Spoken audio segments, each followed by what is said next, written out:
Hi there, good morning. It is yet another breathtaking moment to have you on the screens of GH Police Television.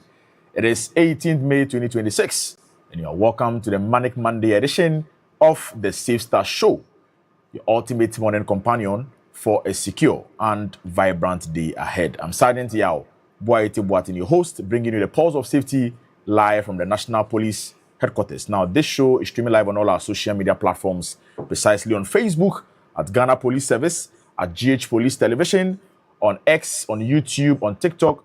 Let's get mutually active. Let's get dialogic. Send us your questions, your thoughts, your observations, your comments, and I will read them out to you, give you answers as well. Now, this morning, joining me as my co-host, Shami, she's in fact a sitting co-host for the regular senior colleague of mine, the Metrosom Policewoman Chief Inspector Priscilla Prepra, is the calm and composed Policewoman Sergeant Teresa Ado. Good morning, Teresa. Good morning, Sergeant Boaiti. I hope you are fine. Very good. We are back at it again, I'll tell you. after the weekend. After the long weekend. Yeah, so we need that high energy to restart the weekend, Very much so. Yesterday, the rains came down. And videos that are popping up on all the social media platforms. Anyway, they are not new because there are some areas that are, known to be flooded. Areas, Yeah. So yesterday, we only thank God that we haven't, we didn't record any casualty. Yes, but then we are back at it again. That's true. How was your weekend? Very good. Very good. I must say, over the weekend, I spent some time with a couple of friends. Okay. And they're really appreciating what we are doing. Right. They really commended Safe Start. Oh, okay. Hitherto, there were certain things they took for granted. Okay. But I think with the awareness we are creating, they're really appreciating and, paying attention to the things around them. And more particularly was about the pranks. Okay. They're called pranks. Yeah, when we hosted police officers from the communication unit, center, it was so amazing. They were very surprised at the fact that out of a data of about 5,000, it's only about 12 that are credible. I know that. So exactly, it was a worrying situation. Yeah, it's a worrying situation. So and we need to speak to ourselves to refrain from that. Gradually, we are having people buy into what we are doing. So I think it's a good start. Well, I also had an interesting weekend, but just that, as a football person, my supporting team is in crisis, and our situation was aggravated over the weekend. Okay. I mean, it began on Friday. Liverpool lost to Aston Villa 4-2 at Villa Park. This year, our performance hasn't been the best, And then back home to there's an ongoing Senior African Athletic Championship at the University of Ghana Sports Stadium. Unfortunately, Team Ghana, our performance hasn't. I mean, it hasn't been so good. It's not good enough. Yesterday I was watching some videos, 4x100, 4x400 team, we lost. Nigeria and the likes of South Africa are all making that. But then Team Ghana, we are losing woto. So I think we need to set up. Exactly. But I'll also give you a good one. Probably you have to switch your teams. Probably take something like Barcelona. Oh, no. Liverpool, you have been training for some time I can't support Barcelona, Liverpool has been training for some time Chief now. Odro is saying, but you see, Chief Odro is saying I should come to Man United. Where you know that Liverpool and United are serious, rivals. You understand? Yeah, I can't cross carpet and win. If I am to choose a team, I would prefer to even support Ipswich Town over Man United. Oh, really? Exactly. Okay. Yeah, Liverpool remains the most glorious club in England. We can't force you to read anyway. But just that this season we are not getting our luck. We are not getting our feet. Our manager has his own issues, and we are hoping that over time, either he will have to set up and then restructure the team again so that we move forward. You guys have to perform some magic. Chelsea also lost over the weekend, to Man City. All right. Yeah, in the FA Cup. So we'll have that with our sports segment on the show. Sure. All right. So we're ready to kickstart your day safely as we usually do on this platform. And whether you are trying to think about how you navigate your way around because of the heavy vehicular traffic you are anticipating as a result of yesterday's downpour, or you are planning your weekend from today, we've got you covered on this particular platform. All right. So the various segments with respect on this platform or this show, we'll start off with the police today. We'll start off with traffic updates, where my colleague Sergeant Yusuf Brahima will bring us a live updates on the traffic situation within the Central Business District of Accra. From that, we'll bring you police today, where police stories that are shaping our communities will also be served to us by our very own colleagues who are already seated with us in the studios now. Also cross over to the police hospital, where we'll be bringing you a comprehensive presentation on a particular health subjects, and that will be given to us by the Evergreen DSP Theodora Inchiwa who's the head of the physiotherapy units at the police hospital. Away from that, with our big conversation today, Tess, we'll be hosting a specialist who is into psychiatry. It's about the mental health situation in Ghana. Sure. It is one particular area where we often underestimate or we undermine. We don't pay much attention to. But then it appears a lot of people are really vulnerable to that particular development. And so we'll be having a specialist who has read deeper into psychiatry. Psychiatry is a branch of science that deals with mental, emotional, and behavioral orders. Okay. And so we'll have our experts join us this morning to throw more light, particularly on our mental health, what we should expect. We are saying that there are a lot of people who walk around and they feel that they are correct, but then mentally they are deranged. Absolutely. As people do say, there's many are mad, but we all having challenges. Exactly, We'll have the so that is it. And so when we get to our big conversation, we are featuring a psychiatrist who will join us on the show to basically delve into what mental health is all about. All right, and I also have sports segments as well. My colleague, Policewoman Lance Corporal Sadia Amasangari, will join us and then bring us the latest in the world of sports. Over the weekend, most of the sporting disciplines within the Ghana Police Service were in action. And so she'll come up and then give us what we are to expect. And then again, we'll be capitalizing everything. We'll be climaxing the entire show with your birthday wishes. Police officers and their loved ones who are still celebrating their birthdays in the month of April will take time, share in their incredible journey or milestone, and then, adore and then honor them. And so we are saying that if you are celebrating your birthday, there's a dedicated number on your screens. Please send us your picture, your messages at least a day before that particular day, and we'll do the honors by sharing in your excitement. And so we are ready to kickstart we are ready to keep the ball rolling on the show. But before that, we are going for our first break. When we come back, we'll keep up the momentum. Remember that a safe start leads to a great day. Stay on. We'll be right back.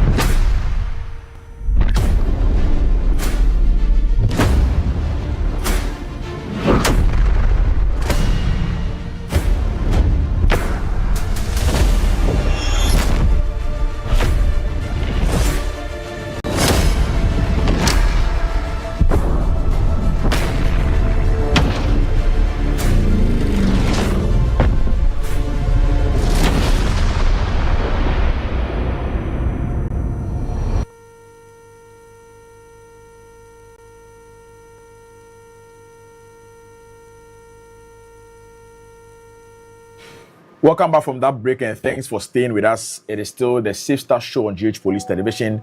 This is where you stay informed, you stay ahead, you stay safe. Now we are diving in right with our traffic updates, and as I mentioned earlier, my colleague Sergeant, you see, Brahma is ready. In fact, he's back to the studios after earlier today getting on the stretch of the Kwame Nkrumah and Graphic Road Avenue to bring us what is really happening there. And so good morning, Brahma. Good morning. I hope you're fine. Thank you. How are you? I'm excellent. You're back from the weekend. Of course. Last Saturday, you know what happened at Wembley? You see, I always tell you that in the EPL, the referees have a funny way of deciding outcomes of the matches that are played. That is your opinion, though. It is the same thing that happened during our last game. What happened? Our game with you. You know what happened? Liverpool? Our game was our goal was disallowed. Okay, the disallowed goal. And then on Saturday, too, we had 2 clear penalties that were overlooked. The fact that there's really VR. No, but you think you had 2 clear penalties for the VR to go and look at the decision. Oh, no, but... You see, so in the EPO, like just as that they had told you, that they have a funny way of deciding the outcome. Do you feel Chelsea were robbed? Of course, you know that. No, I don't know. Please, Liverpool fan. Don't speak for me, please. Of course, I watched the match. This whole season, you are not in contention for any trophy, so you disagree. No. But what do you mean? No, I watched the game. I watched the game, and I didn't see any area where Chelsea was supposed to be offered a penalty. I don't expect you to see it. Antoine Semenyo, Ghana's star boy, scored the only goal in that particular cup final. That is a problem. So Ghanaians, you are proud don't worry. of Antoine Semenyo scoring a goal for Man City. We are talking about Chelsea. Did you score a goal which was disallowed? Oh, did you? Come on. But it is the goal scoring opportunity that leads to the goal. No. It was never when someone is foul on his way to score. It was never penalty. Is it? Oh, of course. I'm honestly not expecting you to agree with me. Anyway. So. Anyway. Let's have a traffic update. All right. So good morning and welcome to today's traffic update on your Safe Start show. With me, Sergeant Yusuf Brahma. So today, before we go into the jurisdiction that we are bringing you the update from, let's look at the traffic situation around the National Police Headquarters. So from the Dankwa Circle to the Ghana National Fire Service traffic light, there's a bit of traffic there, but then officers have still been deployed there to coordinate affairs and ensure that we move around easily. And also from the fire service to the Kwame Nkrumah Circle, there's also a bit of traffic, but then officers have still been deployed there to ensure that you move around without any much issue. So today we are bringing you update from the Kwame Nkrumah Avenue and then the Graphic Road. A while ago we took footages of what exactly is happening there. So producer, can you let viewers know exactly what is happening at the Kwame Nkrumah Avenue and then also on the Graphic Road? So just as you can see on your screen, that is a traffic update from the Transbank traffic light on the Kwame Nkrumah Avenue. So if you are from Kwame Nkrumah Circle and then you are moving from Faris School all the way to Kingsway, just as you can see on your screen, there's a free flow of traffic from that side, all the way from the Adabraka police station coming to Faris School and then heading towards Kingsway. You wouldn't have any much problem as well there. And then if you are turning on your right to the Graphic Road as well, if you want to go to Kaneshi or Doko, you wouldn't have any issue there. And also from the Graphic Road, if you are moving towards the Accra Central, that is, if you want to turn right or you want to go straight to South Liberia, there's also no trouble there for you. But then just a bit of a hold up there at the traffic intersection. But then in some few seconds there, the traffic will move. Because you know today is Monday, and because the rains came early last night, they're also it's affecting the traffic flow from that side as well. And then if you're also from the Transbank and you are heading towards Kingsway, just as you can see on your screen, because Kingsway is known for the market activities and all that, heading into the Makola areas and then Kantamantu areas, there's a bit of traffic heading towards Kingsway this morning, just as you can see on your screen. But then aside that, I mean, you wouldn't have any much trouble from Adabraka coming in.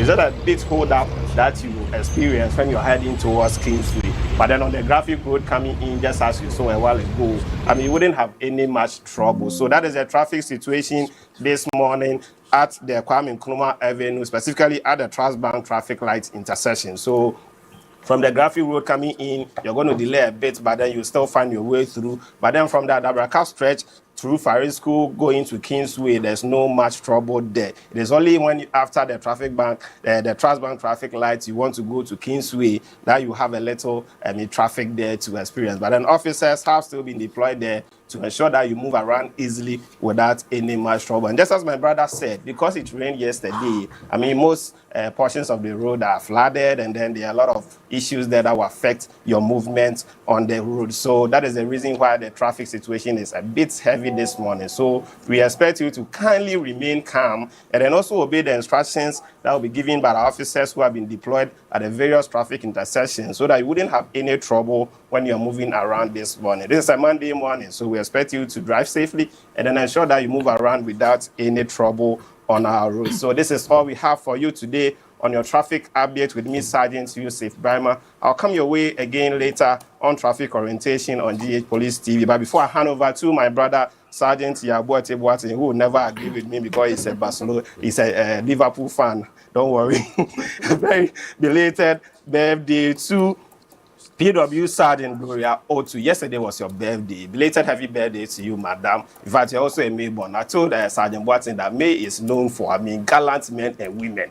All the celebrants that are coming in May. You can't compare them to any other month. From May 1 to this stage, we are still in the lead. So, belated happy birthday to my sister, PW Sergeant Gloria Otu of the Amasama Divisional MTT. This is from your commander, ASP Mr. Kwesipo Kunyano, myself, and then all your colleagues at Amasama Divisional MTTD. And then also best regard to my big man, Mr. Kwesipo Kunyano, ASP Mr. Kwesipo Kunyano, the commanding officer of the Amasaman Divisional MTTD and to all the officers and men who are at the Amasaman Divisional MTTD. Being in Amasaman MTTD is one of the tedious MTTD jurisdictions that you can find yourself around here because you're always in the sun, you're always in the dust. Kudos to you and then all the men that find yourself there. So, Sergeant Yabo Etibuatin, this is what we have today for our traffic updates. Over to you and then the rest of the team. All right, thank you so much. That was my colleague, Sergeant Yusuf Brahma, bringing us the traffic situation from Kwame Nkrumah Circle and Graphic Road Avenue. What you are, supposed to expect this morning if you are making use of that particular stretch from your respective points of entry and then your destinations as well. So please be mindful. Yesterday, the rains came down, so the roads are a bit slippery. So we must apply caution in our way of behavior on our roads. And so that is it with our traffic updates. Next segment coming up has got to do with Police Today. Police Today is a segment where we bring you police-related stories over the previous 24 hours that are shaping our communities. And it is going to be given to us by our colleagues, Policewoman Sergeant Benedicta Brago and then Sergeant Felix Kweku Dua. But enjoy this breaker. When you come back, we'll serve you with Police Today.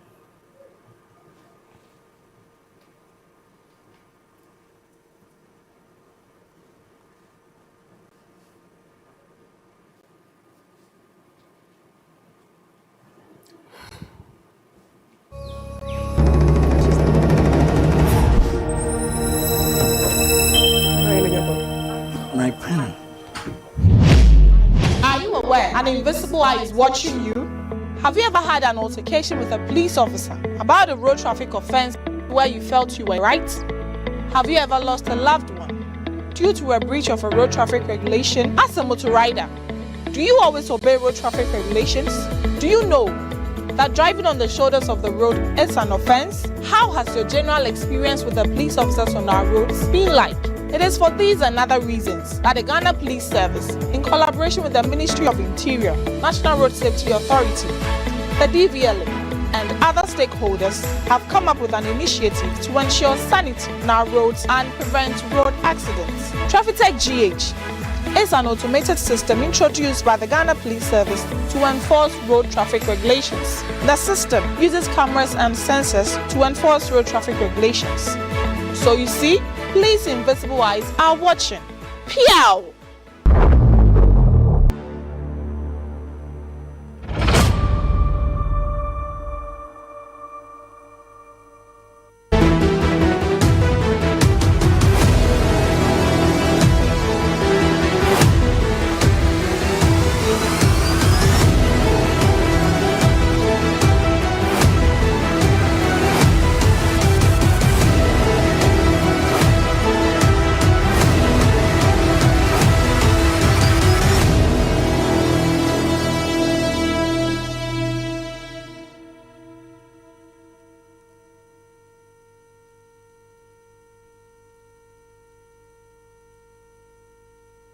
Okay, welcome from that breather.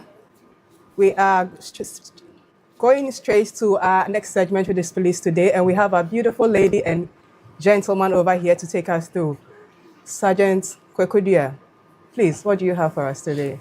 Right, so let's dive in straight to our first story for today. Interception of ammunition at Nkwanta.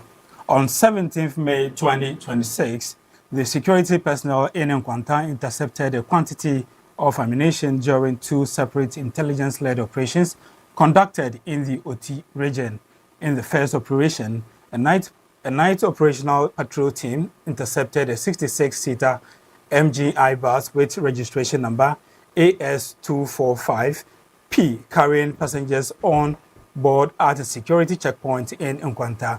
A thorough search of the vehicle led to the retrieval of 750 live JG cartridges concealed in a black polythene bag containing 3 brown boxes, each packed with 250 rounds of ammunition. During preliminary interrogation, suspect Hudu Mahama, 53, and 7 as the driver's mate, admitted ownership of the ammunition. In a separate operation on the same day, a joint police-military team, while pursuing a suspect rider, retrieved a box containing 125 AAA cartridges and 125 BB cartridges, making a total of 250 rounds of ammunition after the box fell from the suspect's motorbike. The unidentified rider, however, managed to escape. Preliminary inspection of the retrieved box led to the arrest of suspect Christian Kwesi Alonsi, 57. Both suspects are currently in custody assisting with investigations. The retrieved exhibits have been retained for evidential purposes, while efforts continue to retrieve the second box carried away by the unidentified rider. The Joint Security Team remains committed to the restoration and maintenance of lasting peace and security in the area. Statement signed by DSP John Ncho, the Public Relations Officer of the Oti region. Yadi yani echemu ewo Oti mantamu nkwanta eho ena posi achi etu aboba ahodo ewo ho. Posi achi etu aboba yi amra posi edi nimdeɛ ntete egu akwan mu wɔ miamia mienu ewo nkwanta ho ewo eye kotomi nima bosome deda etoso mienu ewo afi impim mienu ene edonu nsia emu. Die edi kan no posi fo a omo edi kwan so atwentwe anajo echechiase nam eye MJ1 basa efa enipa adusiansia na hyenso de ene AS 248-P na akwantufo ewomu ewo checkpoint a ewo nkwanta. Posi echechiase nam no na yehwehwe mu no yehunu etu aboba DJ yento ye mako ahanso ene aduonum ya chechire awo polythene bag mu na awo polythene bag ni mu no ndaka miensa na ehwemu na chese adaka ba kubia no eye etu aboba ahanu ene aduonum na ewomu. Posi atoto abrancha yesusu se aboba no eye ne dia ne din ene hudu mahama wadi imfie aduonum miensa na oye meti ede machiase nam no abrante no agitumu se etu aboba no eye wono ankasa edia de etoso mienu no enso ewodakro na mu no posifo ene asrafo a omo eboban ewokwan so enso ekire eye tiase nam a eye abusiamo fanchem eye moto a na enam kwan so na amra omo ejina moto no moto ra no yade a wanyina na oso amerikam na no na ma posi enso eta ne so a amra posi eta ne so no adaka bi efri moto no eto form na posi efaye posi efa adaka no na ye bie mu no ye hunu etu aboba yi bia eye oha ene aduonum enum ewomu ene eye etu aboba bibi enso a ne dodo eson oha ene aduonum a woka ne nyina boma ne nyina eye ahanu ene aduonum na ewo adaka nim na eno ana posi enam nimdeɛ tete so ache abranti ani din edi Christian Kwesi Alonise wadi imfie aduonum anson se yesusu se etu aboba efri to ewo moto ne so no eye no edia amrante mienu a yache womu ewo posi adwumako no akache a omo eboa wonhwehwe mu na mmom etu aboba ahodo a posi yache ewo mo ho no yede ato ho a yede edi adanse ama ensem yi. Security agencies engage assure the community to sustain calm following Nkwanta incident. On 3rd May 2026, a joint security team in Nkwanta led by the Nkwanta Divisional Police Commander, ACP Michael Asiedu, engaged chiefs and elders of the Achodi community to promote calm and reinforce peace following a recent incident. The engagement followed the death of Richmond Benye Aiti, 25, which occurred on 2nd May 2026 at Nkwanta. In attendance were Nana Okala Obiakun III, Nana Ompa Ogaja the First, Ochami Banda, Ochami Albert Yentumi, Ochami Kwabena Mbenu, and Mr. Peter Lajo, Nkwanta Youth Chairman, representing the Achodi Group. The security team conveyed condolences to the bereaved family and the community and urged the leadership to maintain calm and discourage any act of reprisal. They further appealed for cooperation with ongoing investigations and assured that efforts are underway to identify and apprehend the perpetrators. In response, Nana Ompa Ogaja I expressed appreciation to the security agencies for their prompt intervention and pledged to lead community sensitization efforts to encourage the youth to uphold peace. The body of the deceased has been deposited at the St. Joseph Hospital in Nkwanta morgue for preservation and autopsy. The joint engagement underscores a shared commitment between security agencies and community leadership to preserve peace and stability in Nkwanta.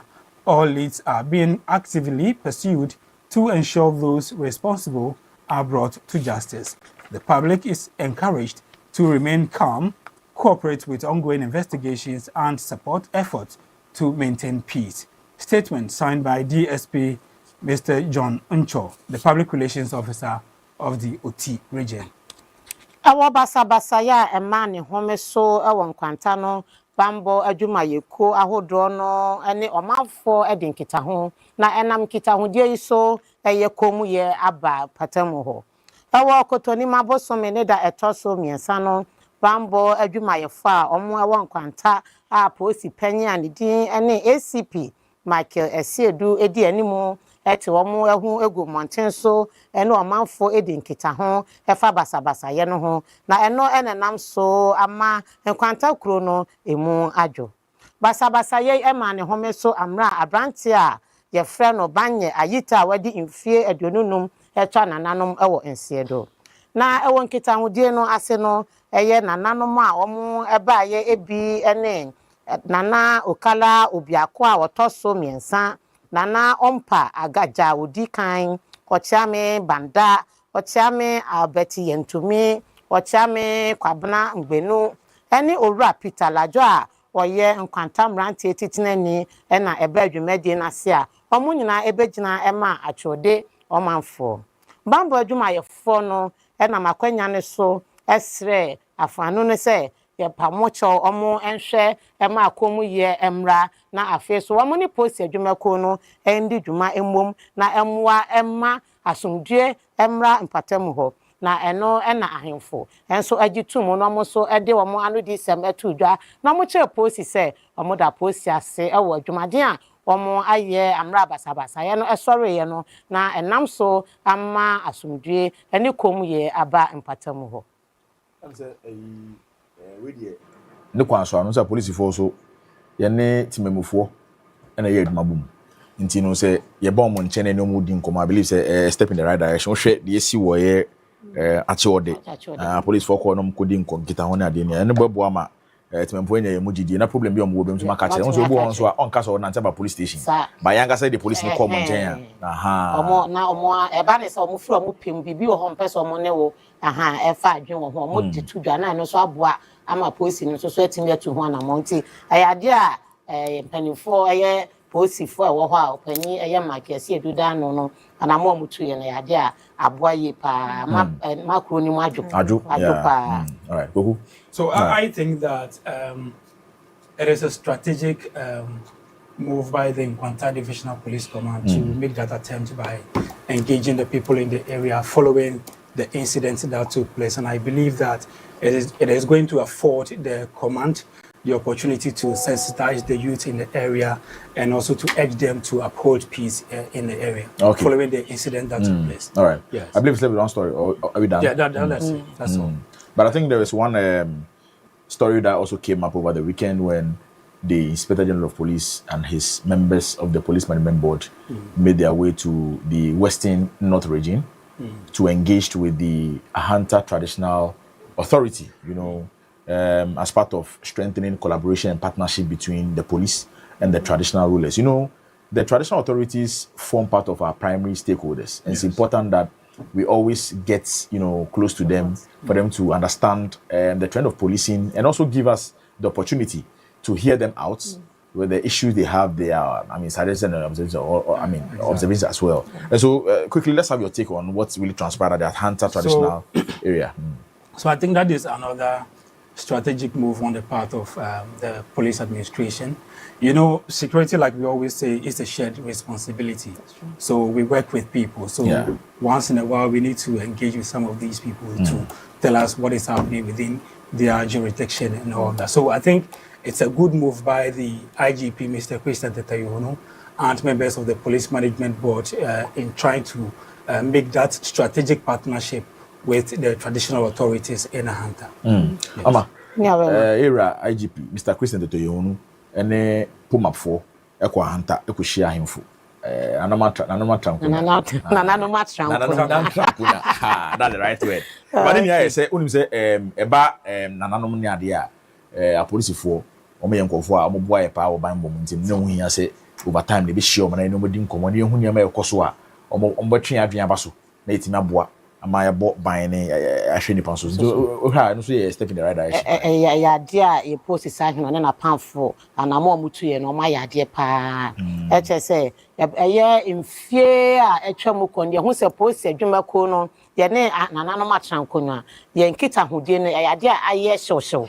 A share nanoa, a year, a few chamukran, yinya, a year, Asante mine, a year or 2 4. Say to say oba na oba ni ebedi nkita ho oba besra ye post sahene na pamfo na ye hwe enkran ha so aye wona e ade a ye post sahene woni ahemfo no so so de edi nkita ho enti say what two akwan afri na hanom na wakọ akopie mu e wo Western North na woni Ahanta traditional authority no edi nkita ho a na e ade a eye ekwan pa ni nyina e de ekọ eye manebo a edi kan e de to dwa no se said the Woody Kaka, no say, Obi awa sambika, eche posi krana, untimi amba, nemu se posi ekwa bonten, na ye no mudin kita ho a, omo etimi ede, edin kita ho. Ena posi, ye no, ye hwe emraso. Ena ye hwe ma asumdie so ede eba. Na amamra no ho, ena eba efa etoso so ahemfo so di akotene, eche se mpatamu ni bi ho, omo so omo mra omo ye de, omo edi so. Enti no se ye no mudin kita ho a, omunya ye mugidie se be ya ye betre se yemfanfa ha na nananom so do madwen kira ye dey aba na no na aboa ma bambo no emu ayedin na yetimi asom ye manfo eyenti ye posi sa hene na pamfo wo kwan paso anamo mutu ye no ya do ma ya de pa. Felix, do you have something? And I also think that the visit will also help to boost the morale of the local police in the area. Exactly. I mean, imagine you being a police officer in one of the Hunter communities and seeing the IGP around. I know, right? You know, morale booster, serious morale booster. Yes. Yeah. So I think it's a nice move. So you say in penny for say your fruit your pound piano. And say oh yeah adwuma na say o mana o panya o da wa no wa ba na wa ba besra mu a na ama wo so so ani age na ase okutupa ma watimi ayiro ho aye adwuma. And correct. Teresa, also we will have to, I think, laud officers who work at the OT Regional Police Command for intercepting that voluminous number of ammunition, you know. You know, I believe it indeed goes a long way to really emphasize what the IGP said, that police officers are interested in, you know, fighting crime than taking bribes. Yes. Once you are caught and you try bribing a police officer, be exposed. And so let's use this platform and then commend officers who work at the OT region for that particular wonderful job, job done. They really actually did a good job over there. So OT people, we say, well done, keep up the good work you are doing. And I would also want to touch on the Nkwanta, the chiefs over there. They really also played their role very well. You know, subjects really listen to their chiefs. So if they don't come in, it will be very difficult to have chalked that success. So the chiefs of Nkwanta, we really appreciate you. Continue to partner with us. And then let's make this happen together. All right. Thank you so much, ladies and gentlemen, for Police Today. And so that is where we bring an end to Police Today segment on the Safe Star Show.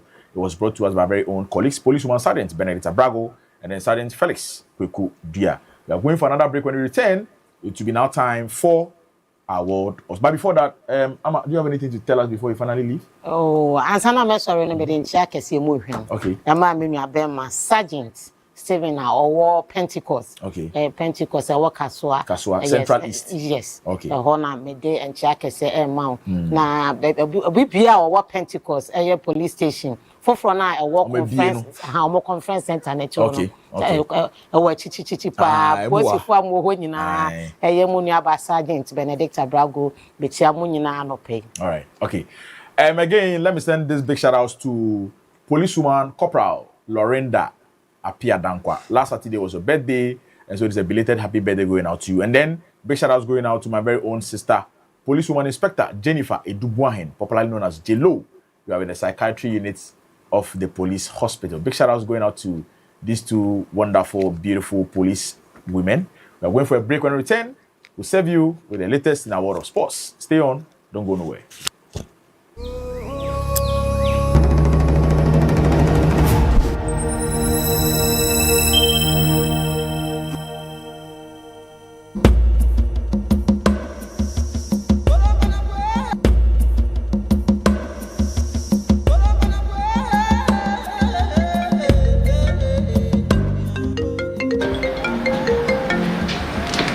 Hello.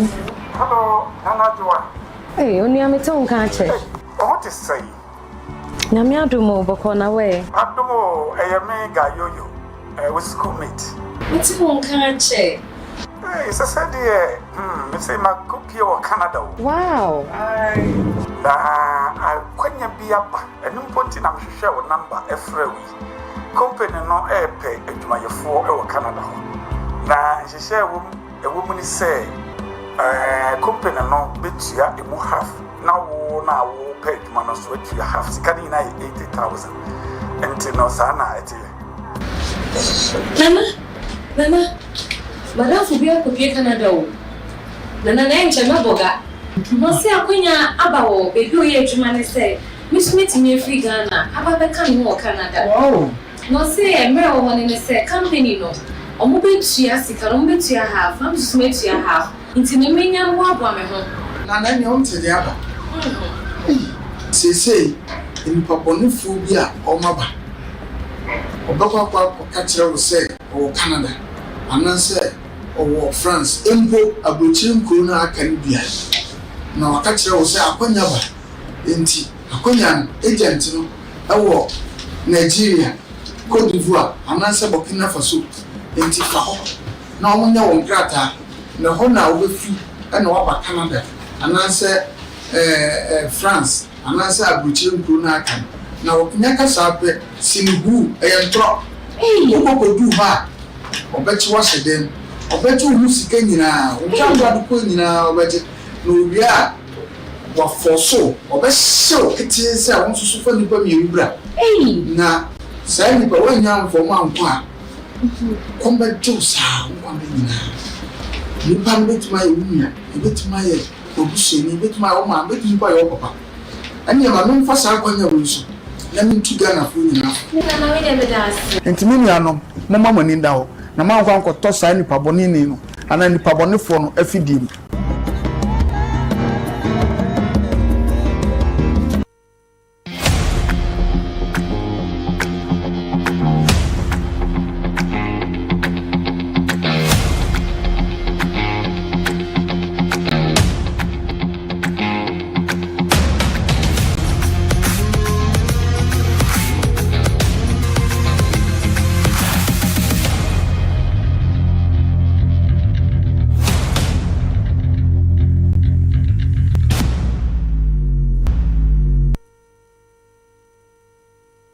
Welcome back. It is time for us to have our latest in the world of sports. I mentioned over the weekend, most of our sporting disciplines were in action.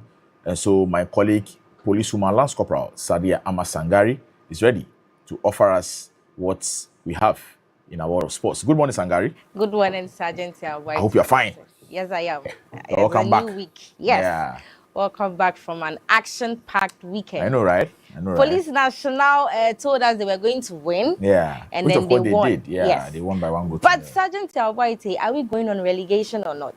In fact, you know, my demeanor tells you all that I am really heartbroken, you know, because I was expecting to have a very big win, you know, a compelling win yesterday. But then we won by a lone goal.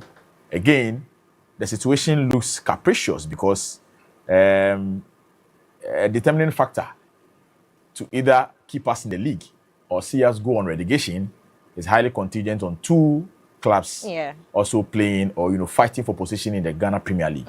Nations Football Club and then Swedro All Blacks. Yeah. And unfortunately, the turn of events for these two clubs are not good enough. And so, Sangari, honestly, well, I don't want to be seen as a pessimist or prophet of doom. So let me reserve my comments.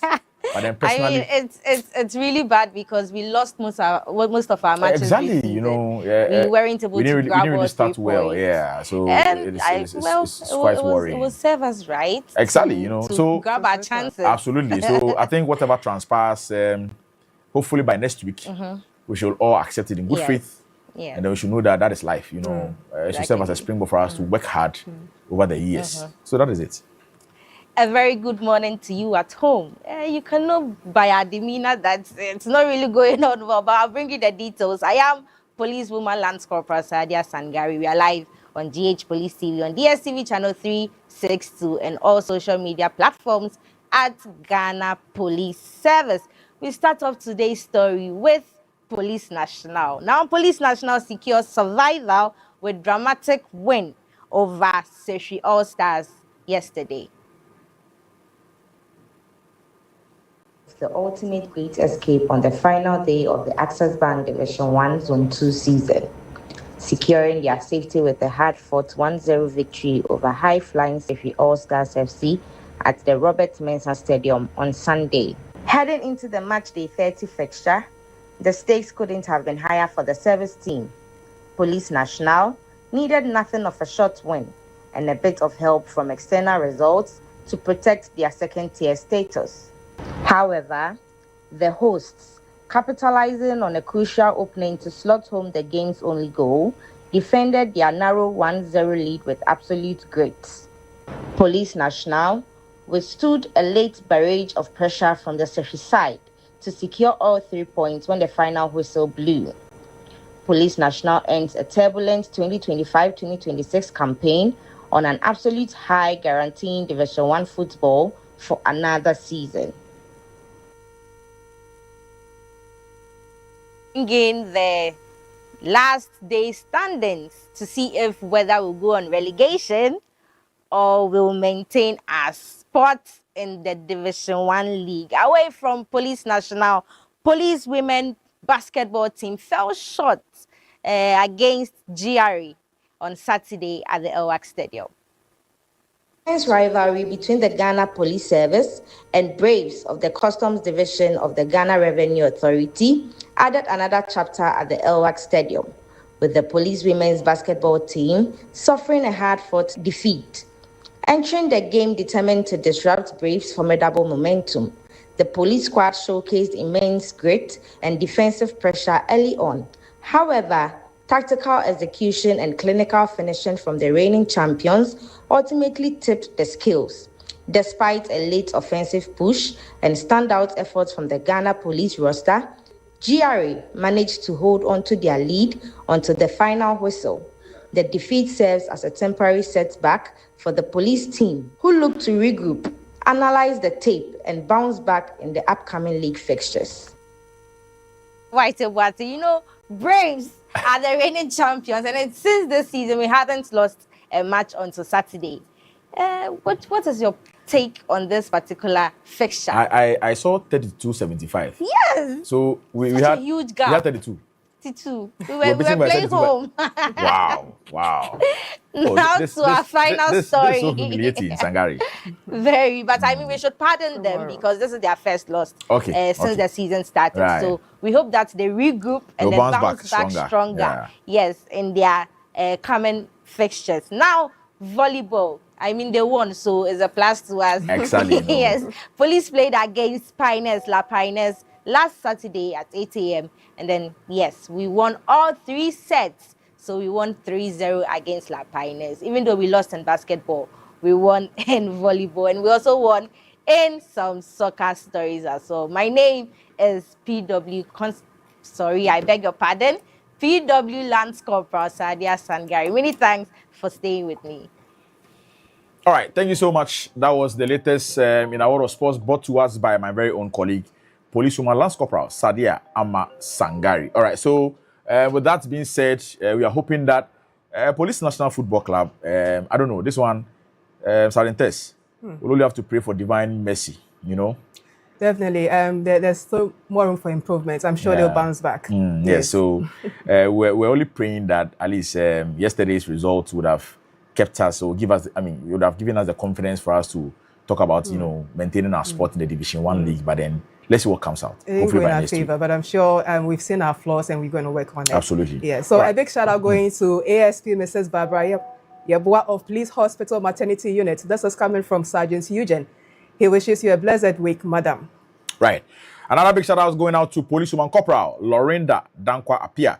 You are with the Ear, Nose, Throat Department of the Ghana Police Service, ENT. Last Saturday was your birthday, so it's a belated happy birthday going out to you. And then a big shout out is going out to Policewoman Inspector Jennifer Edubuahin, popularly known as J-Lo.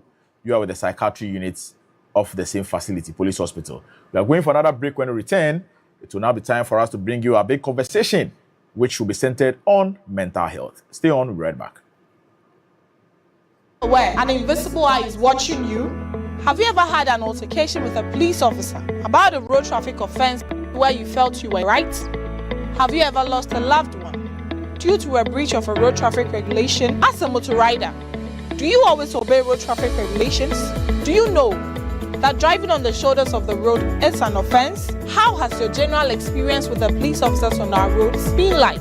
It is for these and other reasons that the Ghana Police Service, in collaboration with the Ministry of Interior, National Road Safety Authority, the DVLA, and other stakeholders, have come up with an initiative to ensure sanity on our roads and prevent road accidents. TrafficTech GH is an automated system introduced by the Ghana Police Service to enforce road traffic regulations. The system uses cameras and sensors to enforce road traffic regulations. So you see, police invisible eyes are watching. Pew!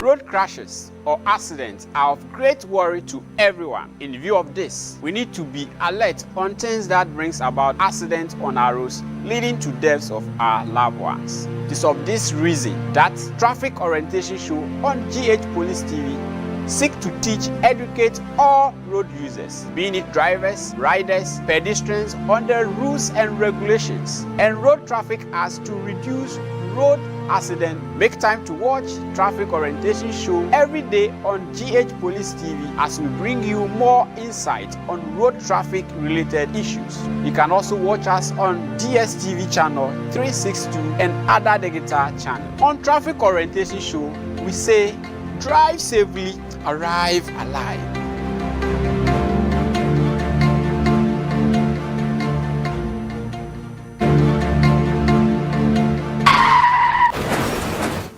Akwanhyia eye akwansidie edema obi biara ne senti esese yetwen ya adwen ekọ enema enam so ema akwanhyia edi epra ene ewo ebai eso ne senti GH Police TV ahyehye dwumadi a lidin ene ka kwan so nkyekere Traffic Orientation Show edi ebrel ewo dwumadi so yedi etufo na ya kyerɛkyerɛw enema ene emra ahodo a esese wo ehu ewo yen ekwan no eso enunti jebre de hwedwumadi yi da biada ewo GH Police TV so a esan so ewo DSTV channel 362 so na ya fansua de emfa ensi ka kwanhyia ano ekwan.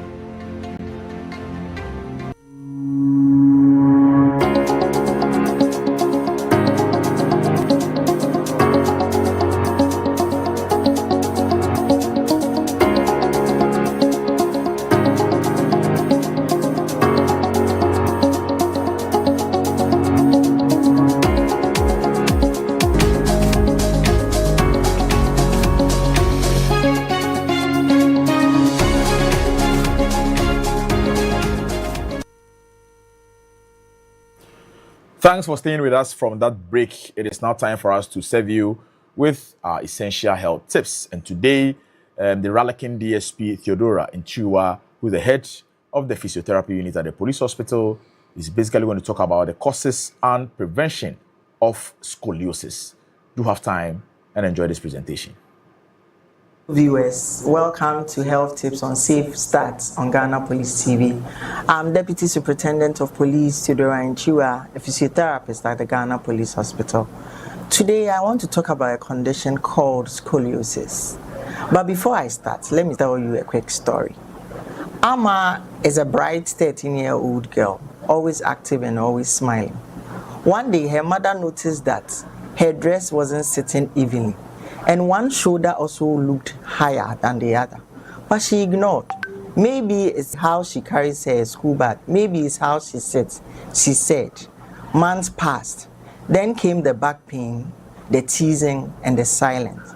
And when they finally came to the hospital, Amma's spine had curved significantly. What started as something little had become something serious. That is how silently scoliosis grows. Now let's look at what is scoliosis.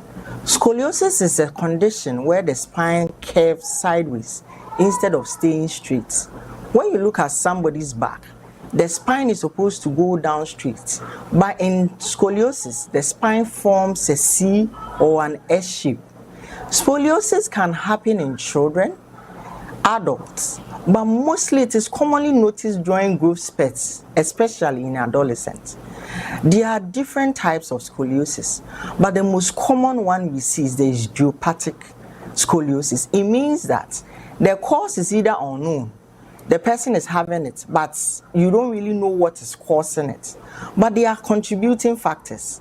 These factors include genetics. So if scoliosis run in a family, your chances of having scoliosis is high. Another thing too is gender. Even though scoliosis affects both male and female equally, females tend to develop severe curves that will need treatment.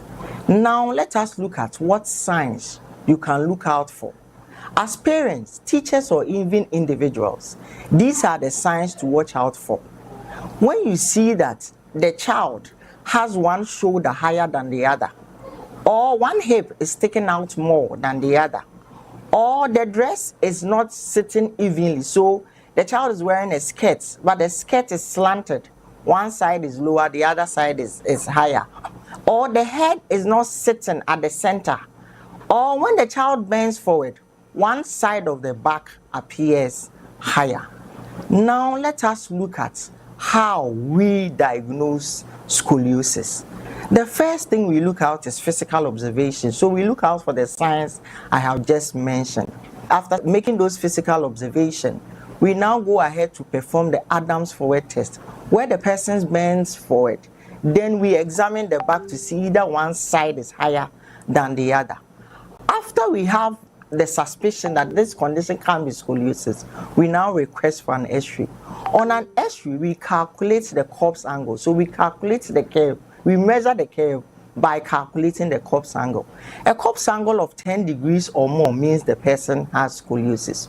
Also, based on the corpse angle, we grade scoliosis into mild, moderate, and severe.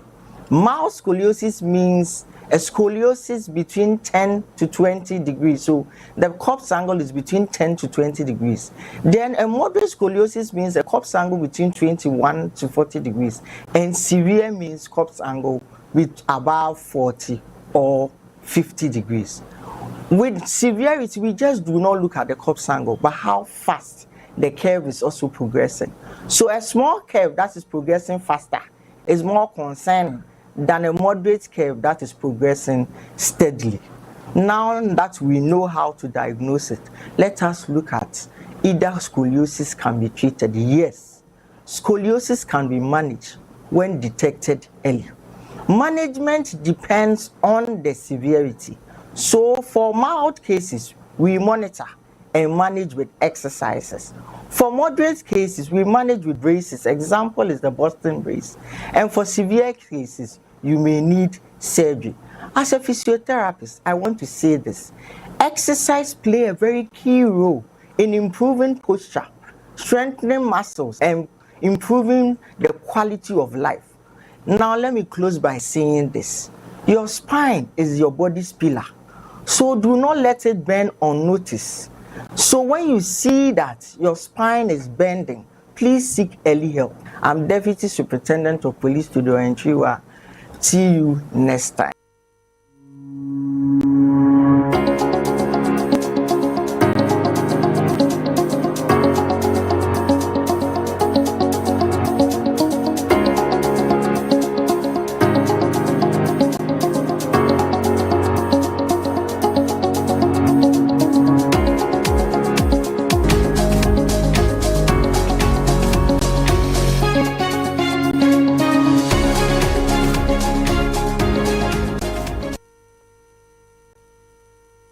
Right, so that was the essential health tips brought to us by Deputy Superintendent of Police, Theodora Nchiwa, who is the head of the physiotherapy unit at the police hospital.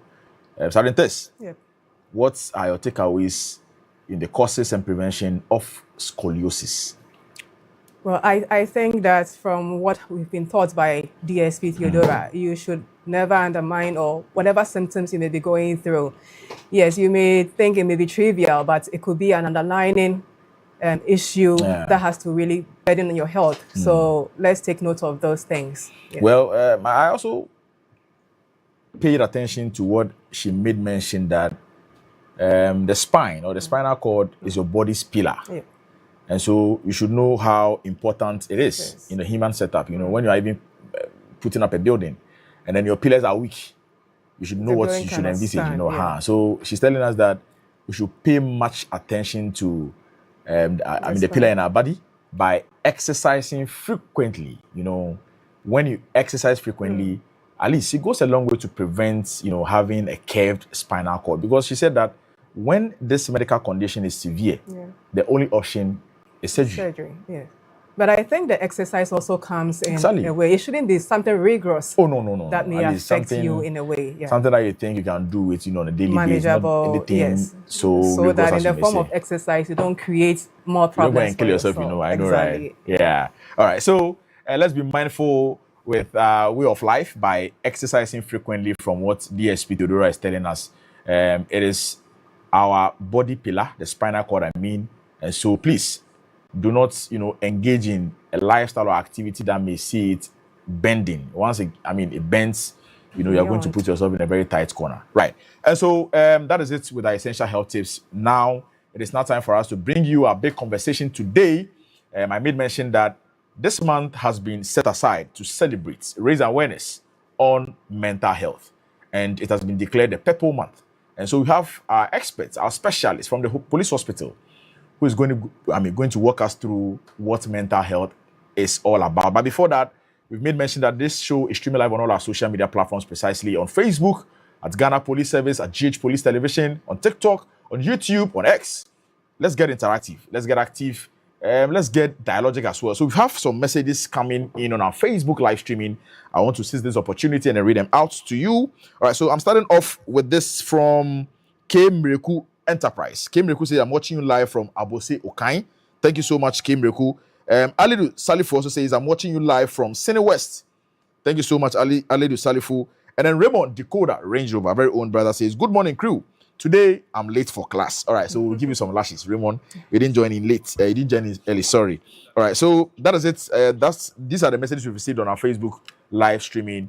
Also entreat you that once we are going to talk about mental health, please follow the conversation keenly. If you have any questions or any contributions as well, send them to any of our social media platforms and we'll do and read them out to you. All right, so this morning, we are privileged to be joined on the show this morning by a specialist who is with the psychiatry unit at the police hospital. I mean, this man or this gentleman is a seasoned psychiatrist. So he's in the person of Dr. John Diego Kosoy. Doc, good morning. Good morning. You're welcome to Safe Start Show. Thank you for having me. First and foremost, I believe I had the pronunciation of your surname correctly. Yes, it's Kosoy. Kosoy, right. Thank you so much. Thank you. All right, Doc, so let's start our discussion by telling us what mental health is all about. I mean, this month has been dedicated to be a month for mental health, you know. But before that, please tell us, there is a psychiatry unit at the Ghana Police Hospital. Oh, yes. Briefly walk us through what led to the establishment of that particular unit and then what you basically do on a daily basis. Thank you for having me. So the psychiatric unit was actually established in 2017 by Chief Superintendent Dr. Nero Penin, who is currently the head of the unit. All right. And she established the unit after working at the OPD and realizing that service personnel actually had a lot of mental health disorders, mostly due to the nature of the work they do. So that led to the establishment of the unit in 2017. Oh, okay.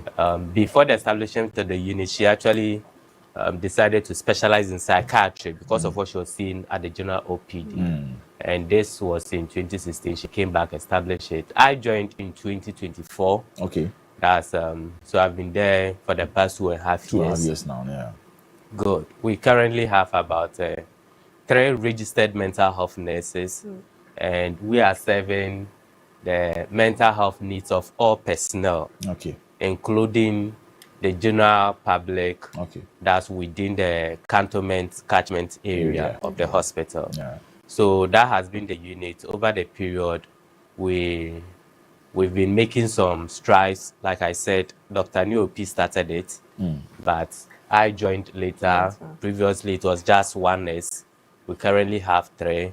Like Oliver Twist, we keep asking for more. I know, right? And I think our more is rightly justified in the sense that we are dealing with the mental health, the brain, the mind of personnel who are supposed to keep the safety and security of our nation. Absolutely. So we have a lot to do, and that requires that we get a lot more men. So that is it with the psychiatric unit. Fantastic. Right. So does someone will ask, why mental health? How is it defined? Why must we campaign for a good mental well-being? Why mental health? Because the mind or your mental health is like the software that operates the computer. Without it, the computer is just a case. Or it's like the monitor, the car monitor. Without it, the car is grounded. It won't do anything. So the brain is virtually what drives you around. I always tell people that the brain or the mind is who you are. So if you don't have the right mindset, or if you don't have the mental wall, your mental well-being is not so good, then you turn out to be either a bad person or not good for society. Right. So that is why we need to talk about mental health. And all over the world, especially the British, I'll use the protectorate, like those days. We celebrate what we call the Mental Health Month or the Purple Month. Purple Month, okay. And Ghana, we do that every May, where we create awareness, because we've got to realize that a lot of people do not know a lot about mental health. Absolutely. All they know about mental health is if you are the woman on the streets, the one on the streets. By then it goes beyond the mentally deranged in the street. So that is why we talk about mental health. With the definition of mental health, the simple way I can define it for everybody to understand is basically your psychological well-being, your social well-being, and how you relate, how you think, how you act. The wellness of it is your mental health. Fantastic. So if I have good mental health, then it means I'll build good relationships. I would act right, work and be productive at the workplace. I will not have issues with other people. Or I will not be a source of harm to other people or myself because I don't have good mental health. So that is it with mental health. That is the definition, having a good psychological, social well-being. Fantastic. So, Doc, with that being said, what are some of the causes of mental health problems? I would prefer we rather reframe the question to be factors that may cause one to have mental health conditions, because there are no known causes in most of the instances to the mental health challenges or diagnoses we have in the clinic. So factors that influence your mental health, we group as psychiatrists, we look at it from 3 angles, and we've termed it biopsychosocial. Biopsychosocial. Wow. So it's 3 in 1 word. So biological factors, psychological factors, and then social factors. When we talk about the social factors, it's basically environmental factors, things around you. So let me narrow down to police personnel. So what are the routine or daily things around you? It's your workplace, your command system, your colleagues. So the way they even relate to you, the way they talk to you, the assignment you do every now and then. Those are the environmental things that can affect your mental health. Then we have the psychological. So psychological may be experiences, so trauma, abuse in the past, or even low self-esteem. Some people have that, and that may affect your mental health or may predispose you to have some mental health challenges.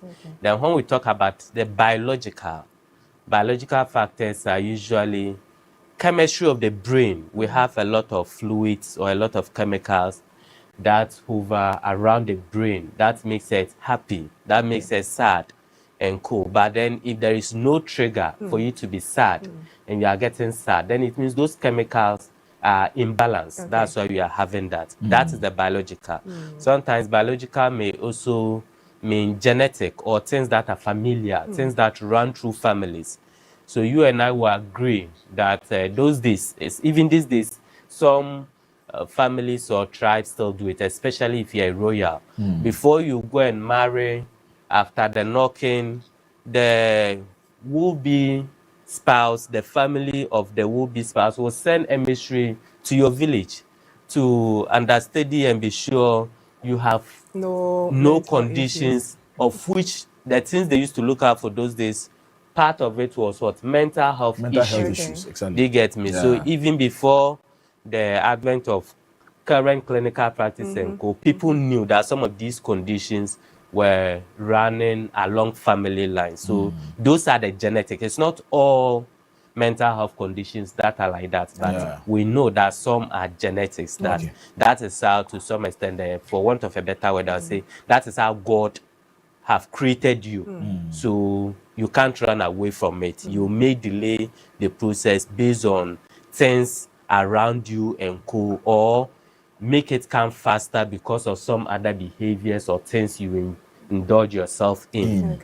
So those are the factors that actually influence mental health. Biopsychosocial. Biopsychosocial factors. It's a packed component. Yeah. So, Doc, having spoken about this, what are some of the notable symptoms that one can see and say a colleague probably may be going through a mental health challenge, or a family member could be going through a mental health challenge? So, you are at the workplace, you know your colleague very well. They come to the office, they talk about their football, they talk about their music and all that.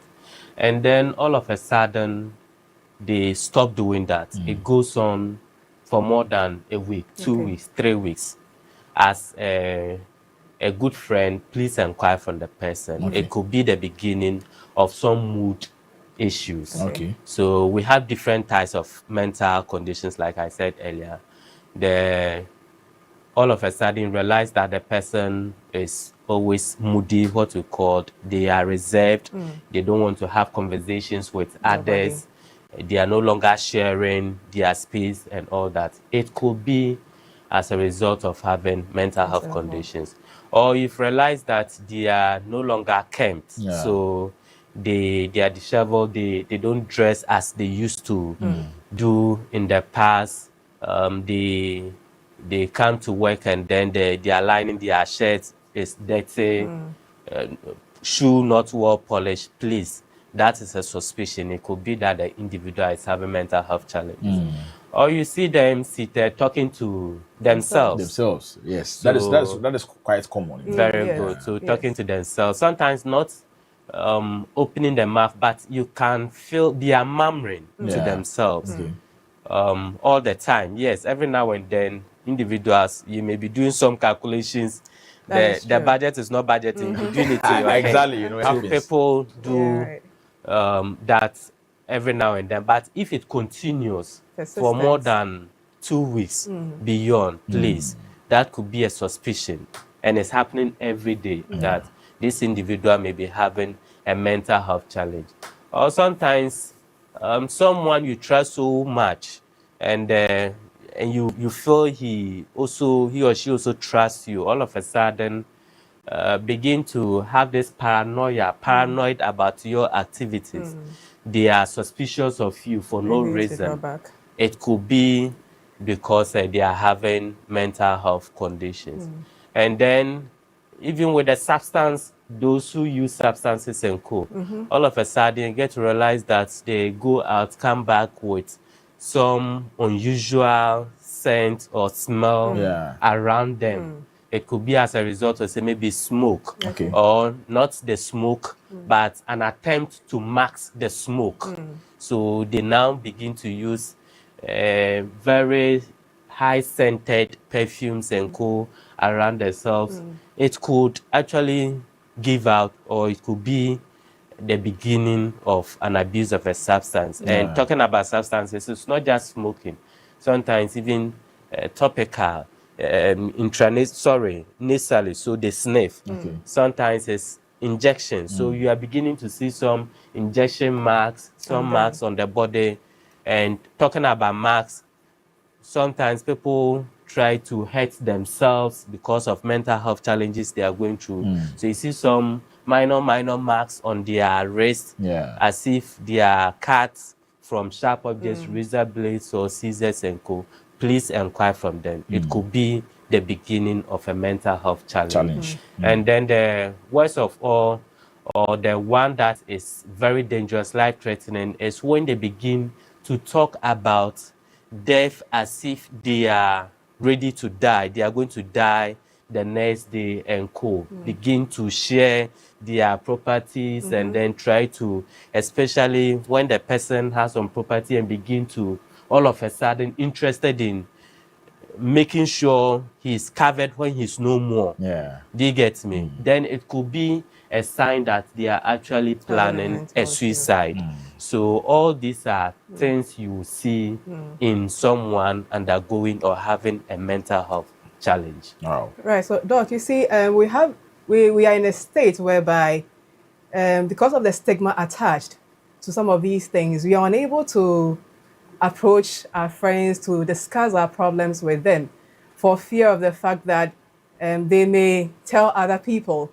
So in this challenge, what should I do if I see that the person probably is in that state and is unable to, open up to me? So once you identify an individual with some of the symptoms I mentioned, we encourage that, depending on the relationship you have with the person, if it's a very close, cordial one, you can approach the person and be blunt with the facts. So you let the person know, Equia, of late I've seen A, B, C in you. And based on information I have, this could be symptoms of mental health illness or disorders. So I will pray with you to go to the hospital for assessment. In a few instances, they will not agree. Because the truth is that what would have informed that individual that he or she is sick is what is in itself sick. Because before you go to hospital, it's the brain that will alert you that I'm having a challenge at this part of the body. So it's not all the time that they will agree with you that they have a challenge. By then, you will almost find someone in authority that the person will listen to. You may confide in such a person and then let the person do the talking if you feel you can't do it. Sometimes you may even go ahead and then talk to the team lead if it's at the workplace. Let's use police, for instance. If it's at you can talk to the commander in charge of your unit that, because probably the commander don't have that personal relationship with all of you. So he or she may not identify such issues. But once you, a colleague, identify and you feel you can't get the person the necessary help, just talk to the commander that of late I've identified ABC in Mr. A, and then the commander will talk to the person to get the person the necessary help. Yeah. So this is what we usually encourage colleagues to do, or relatives, family members to do. Sometimes it becomes so urgent because of the way the individual will be acting and all that, that you won't wait for dialogue. So you may end up getting a few relatives to help take the person to hospital, irrespective of what the person says, because the Mental Health Act recognizes such states in individuals. So it gets to a state where you have to use minimal force, for want of a better word, to take the person to hospital to receive the necessary care. Right. It is an interesting conversation we're having here on the Safe Start Show on GH Police Television. This is where you stay informed, you stay ahead, you stay safe. If you have any other questions or you have any contributions or comments regarding the topic under discussion, please, we have our specialist here from the Ghana Police Hospital Psychiatry Unit, Dr. John Diego Kosoi, Mr. Psychiatrist, a season 1 for that matter. Please send us those questions. We'll ask him before he takes leave of us. All right. So, Doc, still on our questions. I believe that with the number of factors you've described, from biopsychosocial factors causing mental illness, mental health challenges as well. In your opinion, do you think that when I'm looking at a police officer in this particular context, where you made mention that with social area or aspects, it has got to do with our environments, basically our working environments. Do you think that commanders, our bosses, those that will work, directly under their command, have a role to play in ensuring the mental health, well-being of police officers? Oh yes.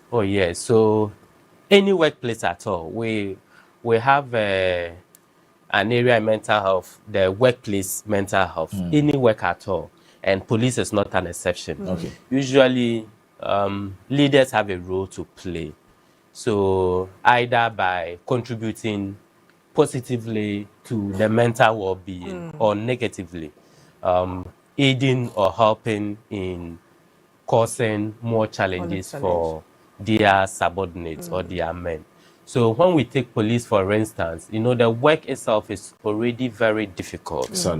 So research shows that it's not just police, but all uniform personnel. So the army, the prisons, the fire service, customs, immigration, police. Research shows clearly that substance use is actually higher among such services. Right. And you have to, sometimes you understand why it's so, because of the nature of the work. You have to stay alert.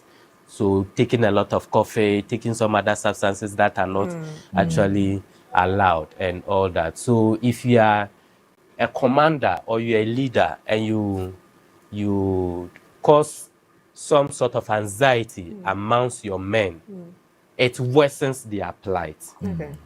Especially when it comes to punishing them, when it comes to some unexplained sanctions.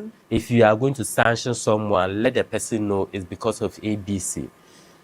Let it be clear to the person. It gives some sort of closure to whatever challenge they are going through. And sometimes we have to put the human face to it too.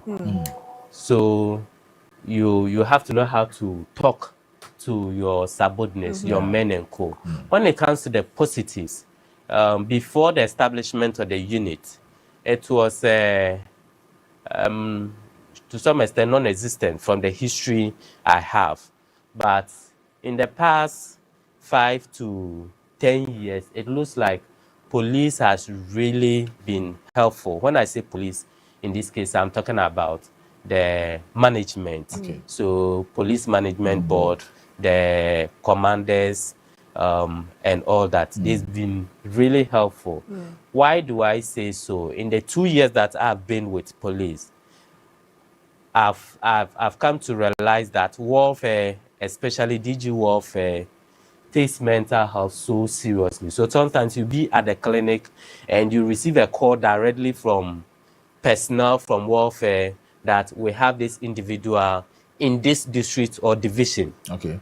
That is being shipped to the hospital for care because of ABC. Okay. And if the administration is not interested in mental health, I don't think they will do that. Absolutely. Sure. There has been instances last 2 years, for instance, where the service is through the hospital director, COP Tunyakong, actually helped in facilitating outreaches to some of the regions in the almost all the 5 regions in the northern part of the country. The psychiatric unit has been there talking to personnel and commanders alike, drawing their attention to mental health and how they are supposed to cope with some of the stresses that occur because of their work. So in that regard, I would say the service has really been helpful, and we hope that they will continue in that same vein, because the issue is that when we talk about mental health, the disease burden is increasing. Why so? The two common things that comes to mind is even with substance use and gambling. Because it's now a lot. It's so severe, and police is not an island. The men and women that make up the service also live in society, and they are exposed to some of these should I say, games and co. So you get to realize that a lot more people are having issues with substance use, having issues with betting and co. And then because the stress is high, other psychiatric conditions also set in and all that. So we encourage the service to continue with whatever they are doing already.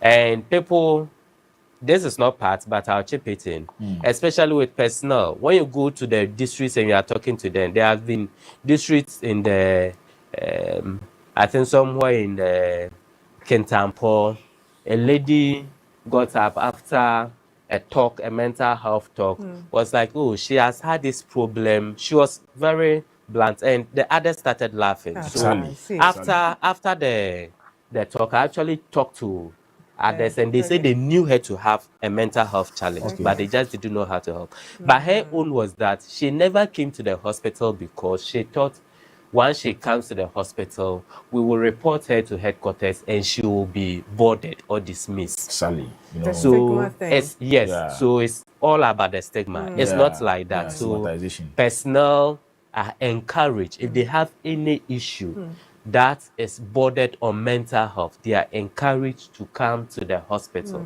Unfortunately, the psychiatrist is only at cantonments, police hospital cantonments. It's our hope that with time we'll have a lot more psychiatrists to be distributed to the in all the regions for the service to benefit fully from the psychiatric care, how they are supposed to get it.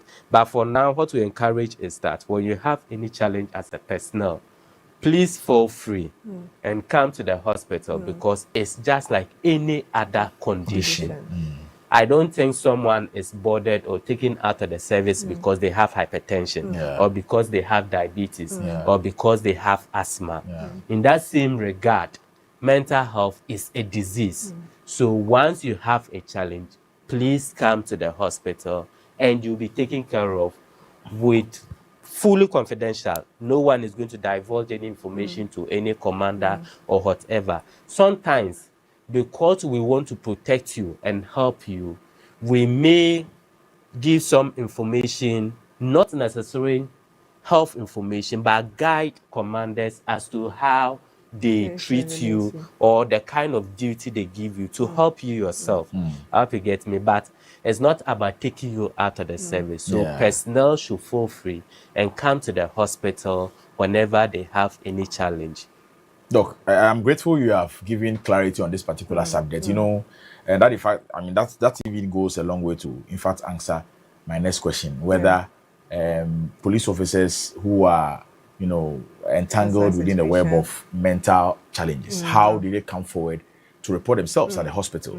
Most of them, one, fear. of stigmatization, be stigmatized. Yeah. And so they ask themselves that, am I going to be, and at least is my identity going to be protected? Do I have confidentiality assured at the hospital? So I'm grateful that you are clear on this one. Yeah. That if you're a police officer and then you have any mental challenge, it is equal to any other, health condition. Hypertension, diabetes, asthma. And so once you get to the hospital, they are experts. They're not going to divulge any information to anybody. Where you even think of being medically deported, that you are not fit to become a police officer. No. So please, it is something you shouldn't joke with it. Once you have a problem, please walk into the police hospital cantonment. We are saying that, unfortunately, we only have a psychiatry unit at the police hospital, but we are praying over time. We'll have more specialists where they can be sent across Ghana to also offer the same help. So, in that regard, when you have any challenge, personnel, we run a clinic at the police hospital at the unit. Mondays to Thursdays. Usually on Fridays, we have what we call the home visit. So we have some specialized personnel that we visit them from time to time on Fridays in their workplace to know exactly how they are doing and all that. If you have a challenge, you can walk into the psychiatric unit. You don't need any referral as a service, as a personnel. You don't need any referral. Just come to the police hospital, the OPD annex, room 1, inform the nurse there that you want to see the psychiatrist, and they'll take you through the process for you to see either myself or my boss, Chief Superintendent, Dr. Neuropeni. And you can also come to us through the main OPD. So sometimes people go to the main OPD, and based on their symptoms, or based on their report, they are referred to us because we are a specialized unit. So we receive referrals from other general practitioners or other specialists. So we get a referral. So here I'm talking to police personnel too. Sometimes, like I said, people are ill, but they will not accept that they are ill. They will not get treatment and all that. So in a few instances, you get commanders also referring, where a commander will talk to the person, they put in a service car and move all the way from their division to the hospital straight away to work. Sometimes we get referral from the medical board as well, where it's not everybody that goes to the medical board that is supposed to be deboarded or taken. Sometimes it's because they have a challenge. And as a responsible institution, the first thing to do is to give them the necessary help. So you get to realize that most of the time, medical board will bring cases to us, and then we take care, make sure they are fine, and then they are reintegrated back into their units. Sometimes, if it becomes necessary, we even encourage their move from wherever they used to be. Because of, say, like I explained earlier, we have the biopsychosocial. So for all you know, it's a psychological problem around, or it's an environmental social problem. So you move the person to some other division or district or unit, and then the person gets work. So it's based on our assessment, and then we give our recommendations. So these are the means by which we get to see our clients at the unit. Dr. Kosoi, so does it mean that, so what you have said, it means you offer, or your unit offers emergency psychiatry services, right? Oh, yes. Yes. There have been instances where even headquarters, we've been called to come to headquarters here to attend to some cases.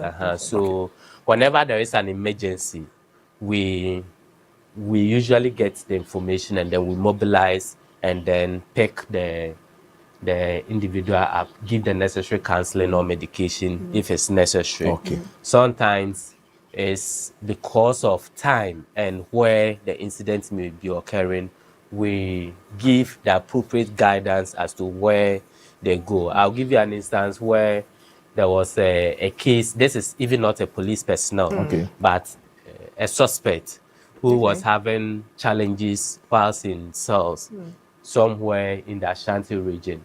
And the then DG Warfare happened to be around the area, the neighborhood. This was like 2 years ago. So she immediately placed a call, and then we had to organize for our colleague specialist psychiatrists at Konfanochi to see such a case on our behalf and co. So wherever the case is, wherever the challenge is, once we are informed, we arrange for the necessary help to reach the personnel or whoever is involved. Right, Doc. You also did mention of the fact that stress could be a contributive factor. So then what happens, what would you advise superiors to do when their subordinates approaches them with, the fact that they are going through stressful moments, and so what should they actually, because most of the times they think that you may be actually faking it. And so they overlook it and then it degenerates into something else. What would be your advice? So I agree with you when commanders or superiors sometimes think junior personnel are trying to play on their intelligence by using the stress and the mental health issues as caveat, as an excuse. But the truth is that you really can't tell. It's not like an objective assessment. The level of stress I can handle may be different from yours. So once the individual is expressing some concerns, it's just right as a superior to get either the regional counselor, if you have a counselor in the district or the division, to let the person have a discussion with such a personnel. If it's genuinely true, the counselor will know what to do. I know every region has got a counselor. Some divisions have counselors, others don't have. So you can get in touch with your counselor and let the counselor, because you may not be, as a commander, may not be an expert in identifying such issues. Let the counselor talk to the person. Then men and women should also note that irrespective of what you may be going through, the work must also go on. So it will not be right for you to use mental health or health in general as excuse when it does not exist.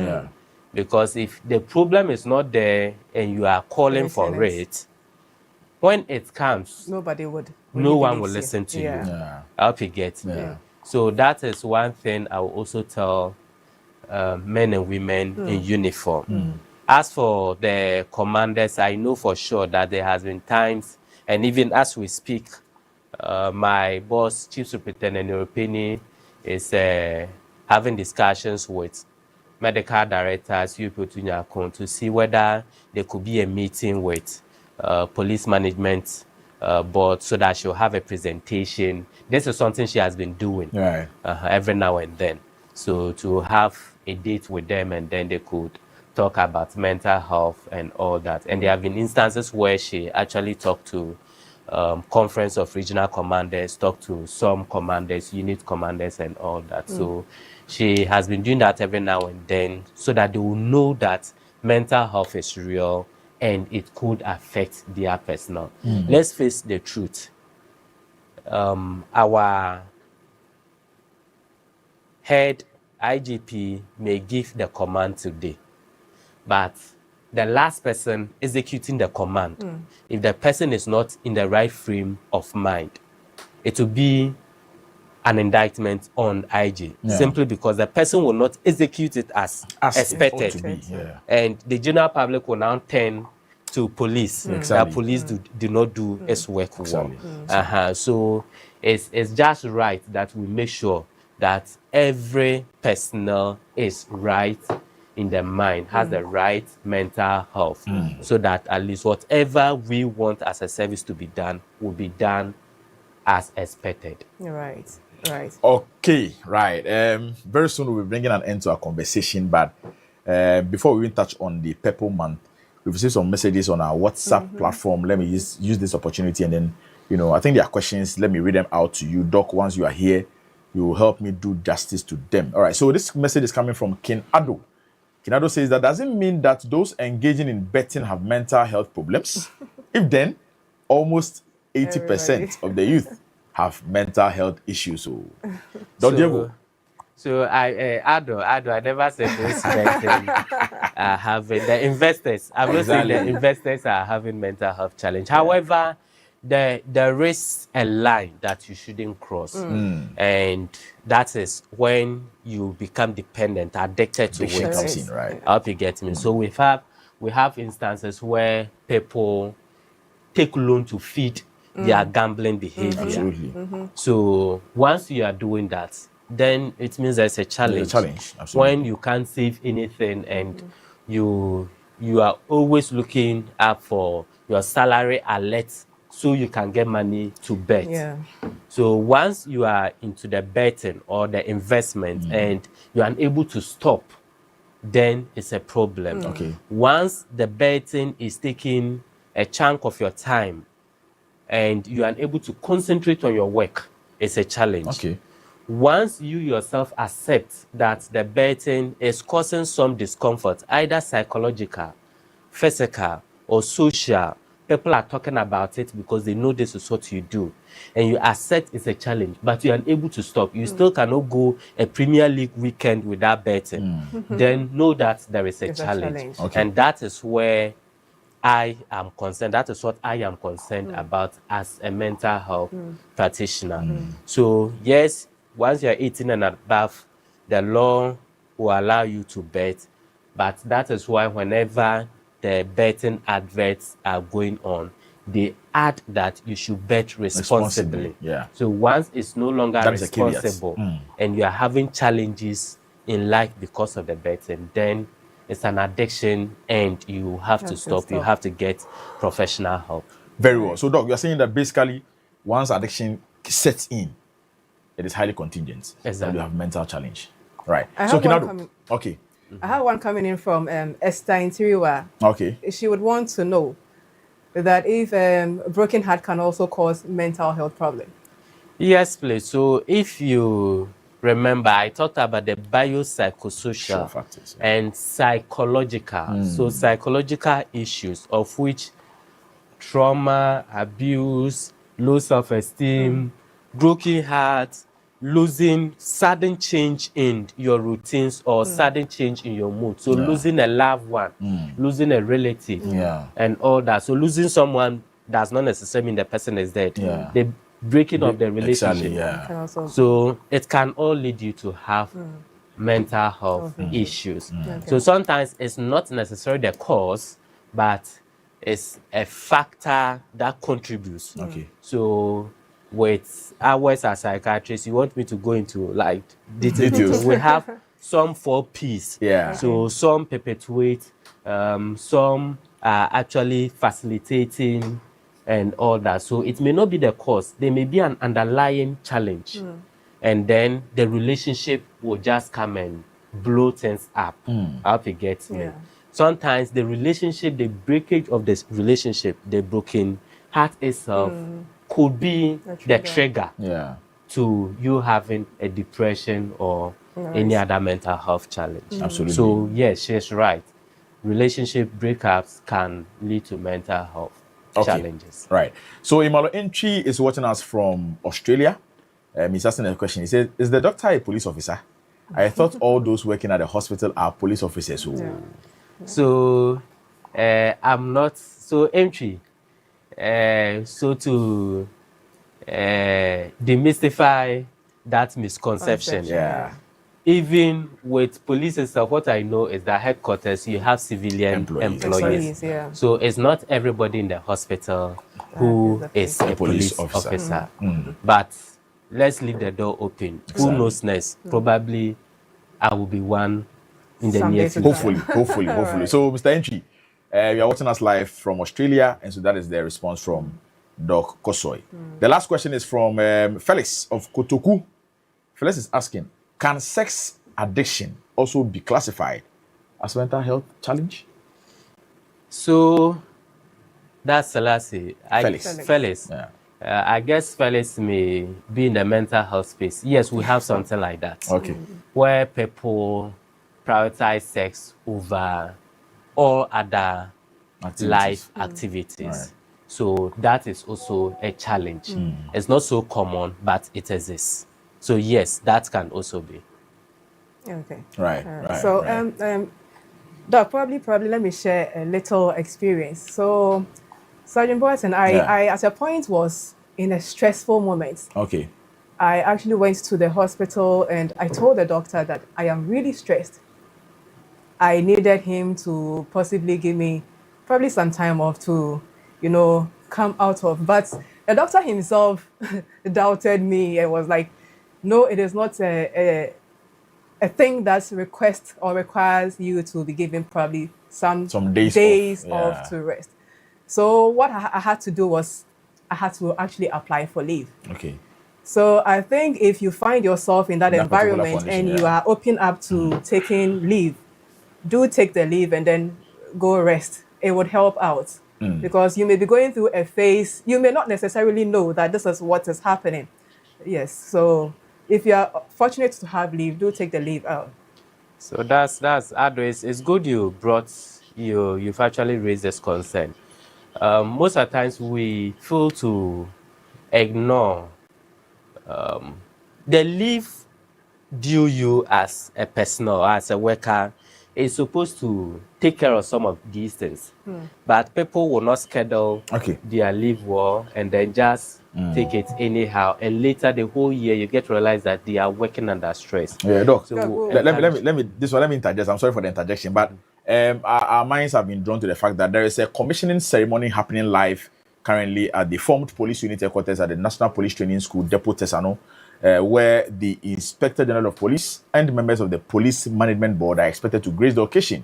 In fact, the IGP is a special guest of honor. So it is a commissioning ceremony of Canon Mineral Water and then Abbas Unisex Majesty Palo at the presence of the formed police unit, National Formed Police Unit. And so I believe we are live there, and so we are switching over to the formed police unit to bring you excerpts of this particular event. When we are done, we'll come back to the studios and continue with our discussion. Stay tuned. We'll be right back. I started by saying that apologies from the Inspector General of Police who have noted today personally, but at the last minute, you could not make it. It is a great joy and privilege to join you this morning on this historic occasion, marking the commissioning of such a laudable initiative of the FD, that is the Canon Water Treatment Plant, and unisex power plants, intended to serve the people of this community and the environment. I, as Inspector General of Police, wish to commend and applaud the leadership of this unit, especially DCOP Abbas, for such a worthy cause. It is said that water is life. Without it, there is no health, no agriculture, no dignity. These projects have become a reality because of partnership and perseverance. And I thank the leadership, and I thank the FPU committee members, and FPU committee members who have done various things to make this, because this could not have happened. This could not have unity, happen, and collaboration. Adding a unisex saloon to ease the burden of personnel searching for a place to keep themselves kept is worthy of acknowledgement.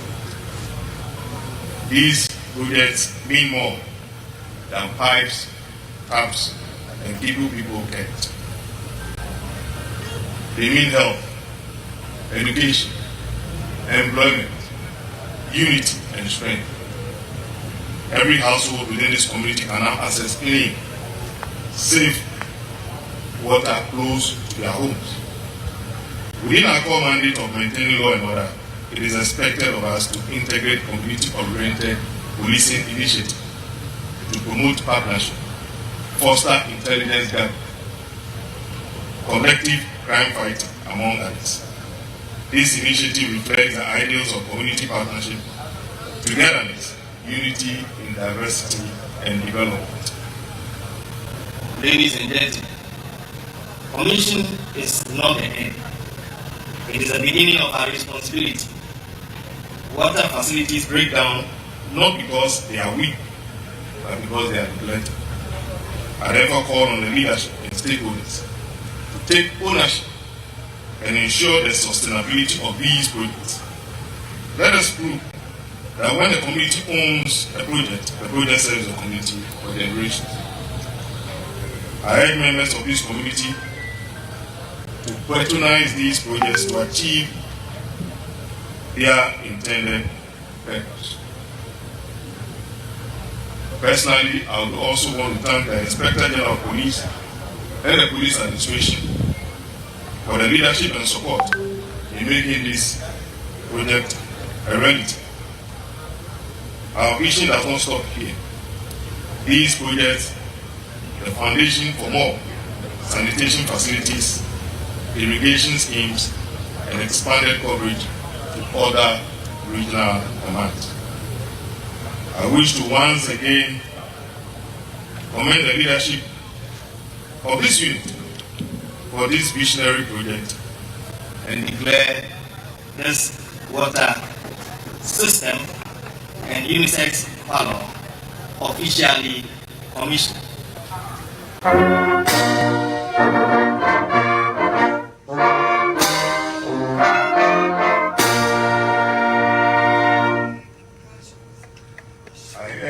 Here to remember, water is a shared gift, and we are all responsible. May this water bring down to our children, strength to everyone, and prosperity to our community. Thank you for our attention, and may God bless us.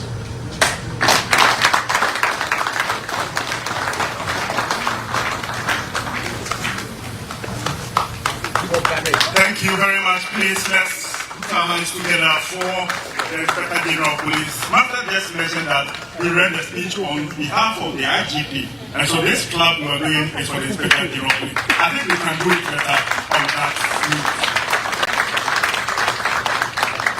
Ladies and gentlemen, we would proceed to inspect the facility. So again, I would humbly invite Commissioner of Police, together with Deputy Commissioner of Police Formed Police Unit and other distinguished dignitaries we have in our presence this morning as we proceed to inspect the facilities.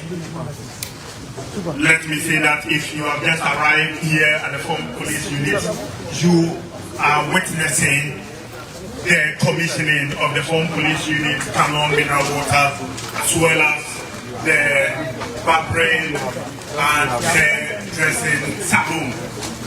You are part of this narrative. You are part of the significant achievements that has been chalked by the Formed Police Unit headquarters.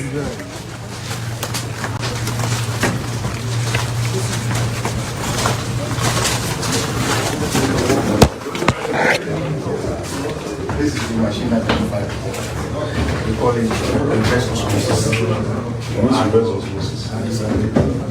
So the water comes from raw water depths. There is a pump here that we call input pump. That brings the water to the boomless. We have two boomless here, and we have medians. We have a gravel and a riser.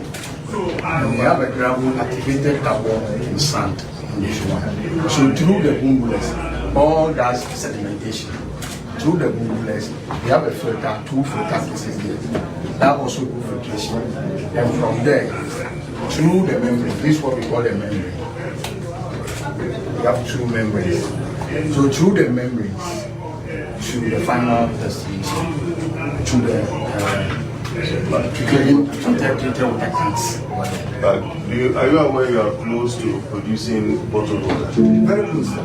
That is how. Are you aware because of what is happening? Yes, sir. It's very close to producing bottled water. Yes, and we have a dosing pump here, that dosing anti-scalant to prolong the lifespan of membranes. So I think I want to urge you, let us pursue that if we can start get to the level of producing the bottled water. Because what we have here, just a little update, reverse osmosis and all these things. We're almost close. So congratulations. Congratulations. Okay.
From the arrow machine, the treatment plant when you went first.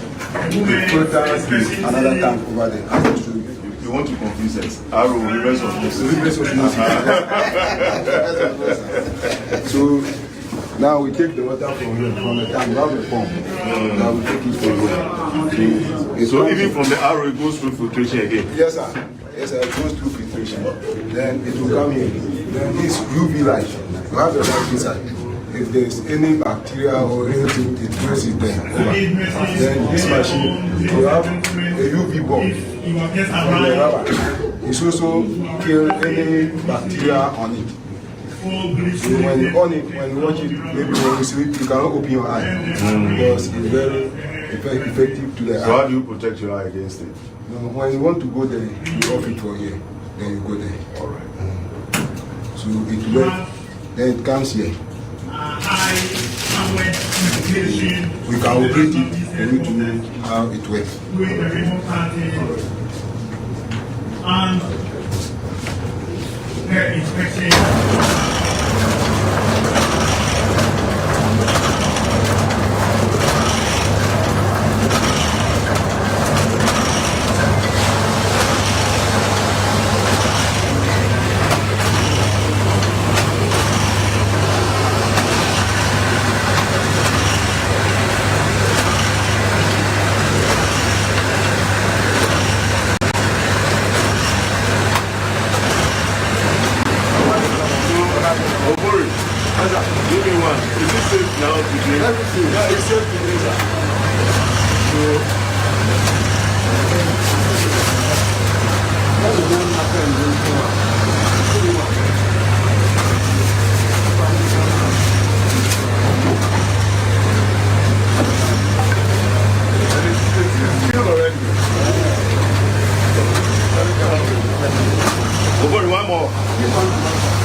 So, Obori, it's okay. Listen to a Puma member here too. Yes, sir. Congratulations to you on behalf of that.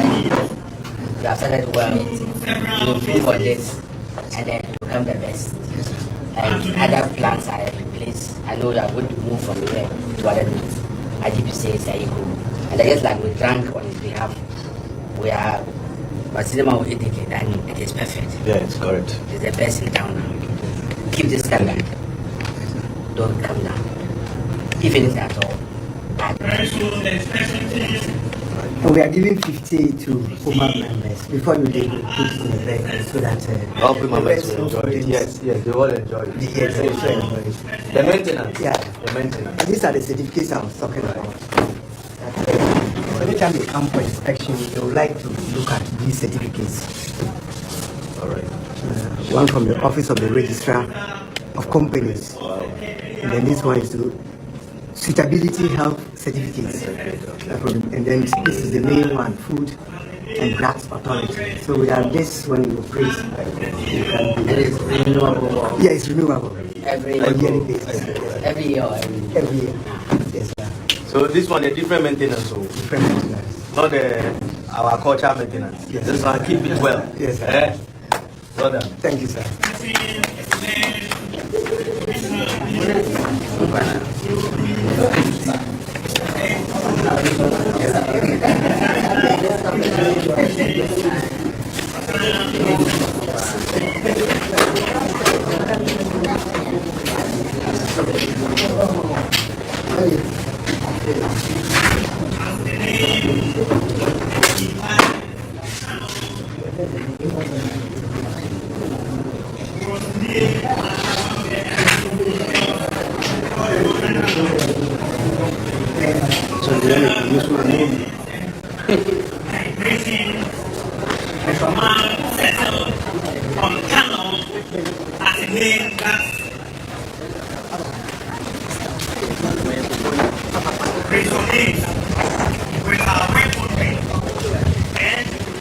They're ready. The budget is ready. For the activities of the police. And so, if you were wondering why That in the name of God, who is Father, Son, and Holy Spirit. Amen. Amen. Thank you.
So that if you are one stop, when they come, you come and finish everything.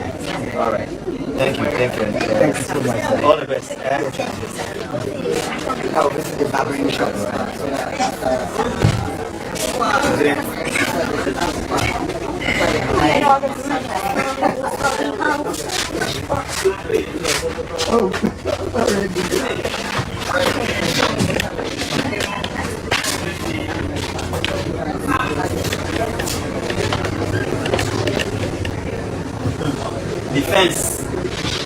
Defense and interior.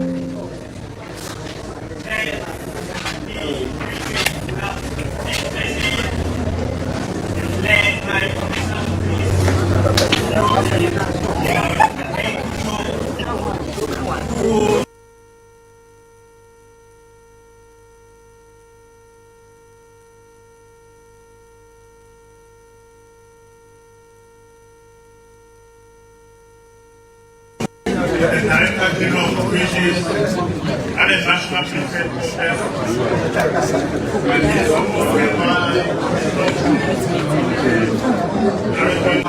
Sitting somewhere. So now when I'm here, I can just pop it out. We are even thinking of doing home service for some of you. Good. So keep it up. Thank you. And let's come back and meet it clean, neat, well maintained. Is that okay? Thank you. Yes. All right. You have a word for me. All right. Okay, thank you very much. Thank you, sir. Commander. Yes, sir. See you Now we go to unveil the flag.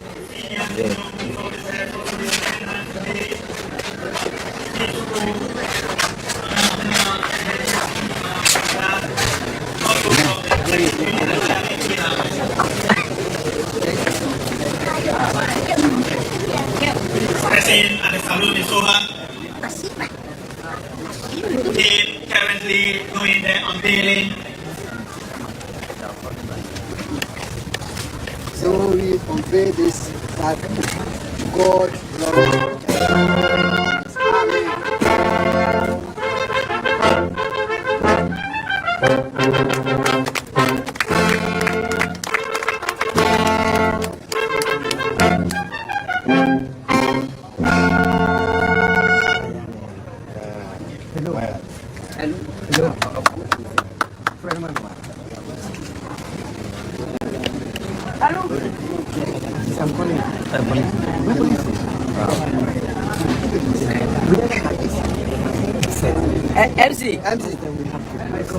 MC. You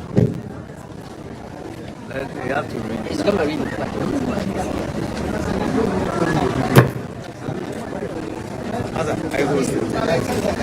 MC, where's the guy? Distinguished guests, ladies and gentlemen, I'm privileged to read the inscription as it has been unveiled by Commissioner of Police, COP Mr. Terry Pujo, and a high-powered delegation from the National Police Headquarters. I read, in recognition of DCOP Mr. Al Mayal Abbas Kwarase's dedication to NPU staff welfare, this Canon mineral water and unisex saloon stand as symbols of his selfless service and commitment to excellence. May these facilities continue to uplift the unit and reflect his enduring legacy, commissioned this day, 18th May 2026, by the Inspector General of Police, Mr. Christian Tete Jomu.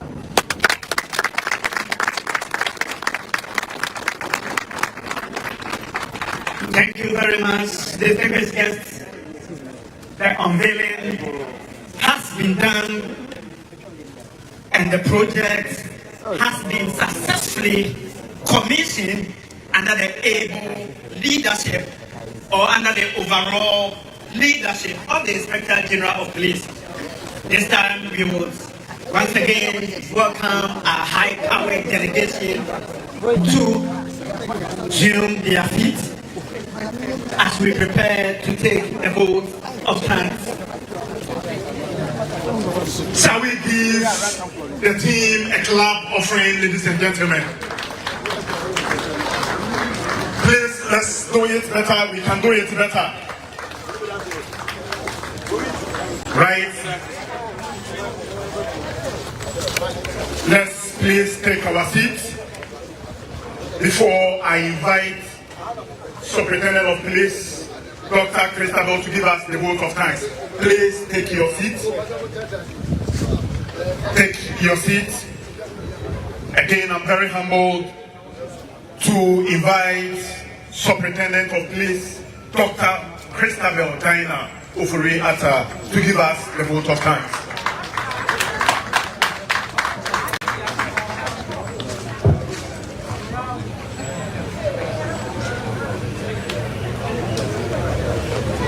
All right, so those were visuals of the ceremony, the commissioning ceremony happening live at the Formed Police Unit, National Formed Police Unit at the National Police Training School here in Tesano, where we saw Commissioner of Police, Mr. Emmanuel Tekujo, Director General of Operations, representing or filling in the shoes of the special guest of honor, Inspector General of Police, Mr. Christian Tete Johono, It's all about the Canon Mineral Water and the Abbas Unisex Majesty Parlor. Sergeant, in fact, these are, projects that we need to commend the authorities at the formed police unit headquarters at the training school, where it's under the command, the command of Deputy Commissioner of Police, Mr. Abbas, right? And you heard them saying that this is something that he was committed to do as part of his enduring legacy. But one takeaway from this particular happening is that DG Ops kept on emphasizing that they want to go, come back, and then meet this facility in its original state. It's about maintenance. Maintenance, yes. Maintenance. We always have issues with maintenance. So Exactly. probably in a year or two, if we still come back and see things even move ahead of this, it is a plus to us. And I'm not being surprised that this has been put up by Mr. Abbas, because he is always looking smart and sharp in appearance. And so that is the definition of our police officers, looking smart and sharp all the time. So those two elephants created probably is going to add up to what we are known for. Yes. Right. Okay. So, Mr. Tekujo also kept on telling them that we shouldn't have the normal or usual maintenance attitude that we have. This one should be a different one. A different one, yes. Where we'll go and come back and then meet it well maintained. All right. So we are back to the studios. It is still our conversation on mental health awareness, especially in the month of May, where we are privileged to be joined in the studios by a seasoned psychiatrist who is with the Police Hospital Psychiatry Unit, Dr. John Diego Kosoi. Very soon we'll be bringing our conversation to an end. But then let me quickly read some messages coming in on our Facebook live streaming to him for him to explain or answer them before he takes leave of us. All right. So, Doc, this one is coming from Raymond Decoder. Range Rover is asking that what are the remedies to psychological issues or factors that we talk about, leading to mental health challenges? And again, this one is Rebecca Trinidad. She says that Abbas Unisex. I think she's making reference to the commissioning of the Abbas Unisex Majesty Parlor at the National Formed Police Unit. So, Doc, dedicated view of us is asking that what are the remedies to the psychological factors that may lead to mental health challenges? So, once you have an identified factor, so let's stay with the psychological, as they say. So, you have some relationship issues. It's just advisable that you see a counselor. Okay. And then if it's beyond the counselor will refer you to see either a specialist in the area, a psychologist or a psychiatrist, depending on whatever it is. But what we always encourage individuals is that every hospital in Ghana, district hospital, has got a mental health unit. Okay. And a mental health unit is made up of mental health nurses, counselors, and occasionally you have a doctor available. So talk to the mental health unit personnel. They will be able to sort out what we call the triage. They will know where you are supposed to go to. Sometimes you are not supposed to see the psychiatrist. You are just supposed to see a counselor. Sometimes you are just supposed to see a coach, as in a career coach. Sometimes you are just supposed to see a psychologist. So they will sort out where you are supposed to go, and then they do the appropriate referral. Very well. Right. So back to the Purple Month. Are there any planned activities? Some seminars, having wellness checks, open days. How can police officers? How can we actively be participants of the Purple Month? I guess this discussion is part of the month already. Exactly. So having a discussion on TV and drawing the attention of public to mental health issues is one of the things we are doing this month. Okay. Last week, for instance, there was what we call the clinical meeting where doctors, nurses, and all other health personnel in the hospital, police hospital itself, we took them through some basic things they need to look out for, because we are a specialized unit.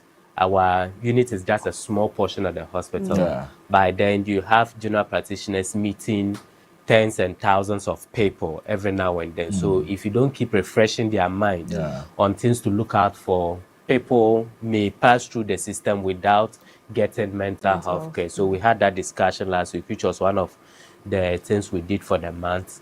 We are also, like I told you earlier, we'll hopefully be meeting POMAP, which my boss is working on that, to also have a discussion.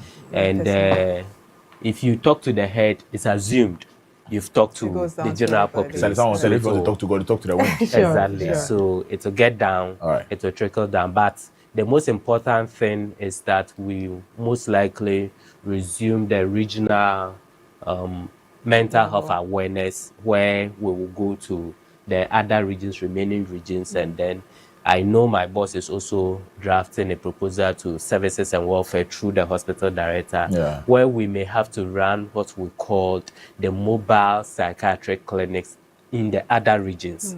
So that, because sometimes the people come, as in personnel come, and they'll be like, oh, because we are always busy, we are not a lot in our region, so getting time to come down to Accra is a problem.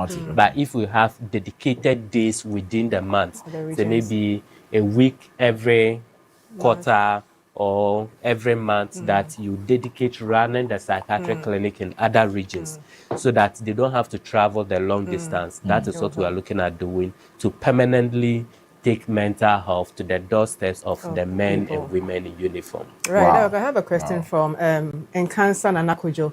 He wants to know, how dangerous is prolonged emotional suppression, especially in cultures where people are taught to stay strong instead of seeking help? How dangerous are they to a person who finds themselves in that? So we always encourage individuals to come out with their problems. If you remember, I stated earlier that the level of stress I will be able to handle may not be the same as what you will handle.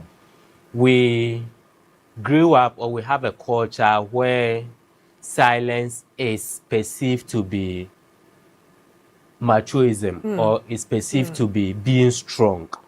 So especially with men, and most especially with uniform personnel. So you have any issue and you talk about it, the first thing the Ghanaian will say is, now police need na senkituai wafana workers. Thinking that the uniform is supposed to take care of all your emotional challenges. As if you're a superhuman. As if you're a superhuman. So we encourage everybody to come out with their challenges, with their mental health, emotional stress, their psychological problems, their social issues. Because if you don't come out with it, if you don't talk to someone, if you don't talk to a health caregiver, you don't talk to the specialist, the mental health worker, what you now do is that it will just be growing in you. And by the time you realize, it will explode and you'll not be able to contain it. So we encourage that if you have any issue, please talk to someone in authority, someone you can confide in. You are confident that the person will help you. If you can't find any of such persons, please, the hospital is there. Like I stated earlier, there is a mental health unit in every district, Ghana Health facilities, every district hospital. Go to the hospital, talk to the mental health nurses, and then they will make the appropriate recommendation for you to get the help you need. Right. There's another one coming in from Nanosei Mensa. He is watching us from Massachusetts in the United States of America. Yes, so he wants to know, to what extent can sleep deprivation, chronic stress, and burnout silently affect brain function and emotional regulation over time? So because he mentioned burnout, it's estimated that burnout actually affects productivity by about a fifth. So ideally, if you are supposed to produce 100 items, because of the burden of burnout in our workspace at the moment, we are only producing 80%. So that should tell you how much burnout can affect the individual's activity or performance. So yes, prolonged burnout, untreated or uncatered for, because it's not actually a diagnosis that you treat, but uncatered for, if you don't draw someone's attention to it, or you don't take steps to remedy it, then it's likely to affect your productivity. As for the other things like exercise and eating, good living behaviors, we always encourage that, because once you exercise, the body tends to reset, releases some sort of hormones that calms you down. So it's always important that you exercise. And then I will also encourage people to do what we call connect.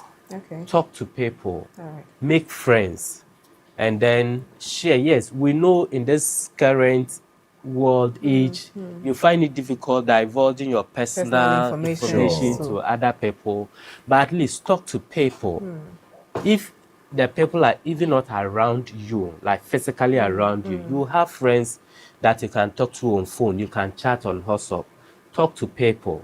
So that at least if you are having any challenge, they'll pick it up early. And the more you connect with people, it also gives you that relaxing state of mind, that you now be less susceptible to having mental health issues. So we encourage every individual to exercise adequately, connect, talk to people, eat good. When we talk about eat good, it's not toofy. So healthy eating, and then you should be fine. Right. So for viewers, from Doc, it is important that you definitely would find that one trustworthy person you can share your confidential issues with, so that they can also help you in resolving some of the stresses you may find yourself that may lead to something else, mental health issues, which you are not ready to actually endure. Doc, but before we went for the break, you were stressing on the leave aspect. I think it's very important. Kindly continue with that. Yeah, so I'll encourage people to schedule their leave in such a way that they will have enough rest in between as they work. Yeah. Sometimes, some other events may set in that it's highly impossible for you to get a leave at that time. Exactly. But we are humans.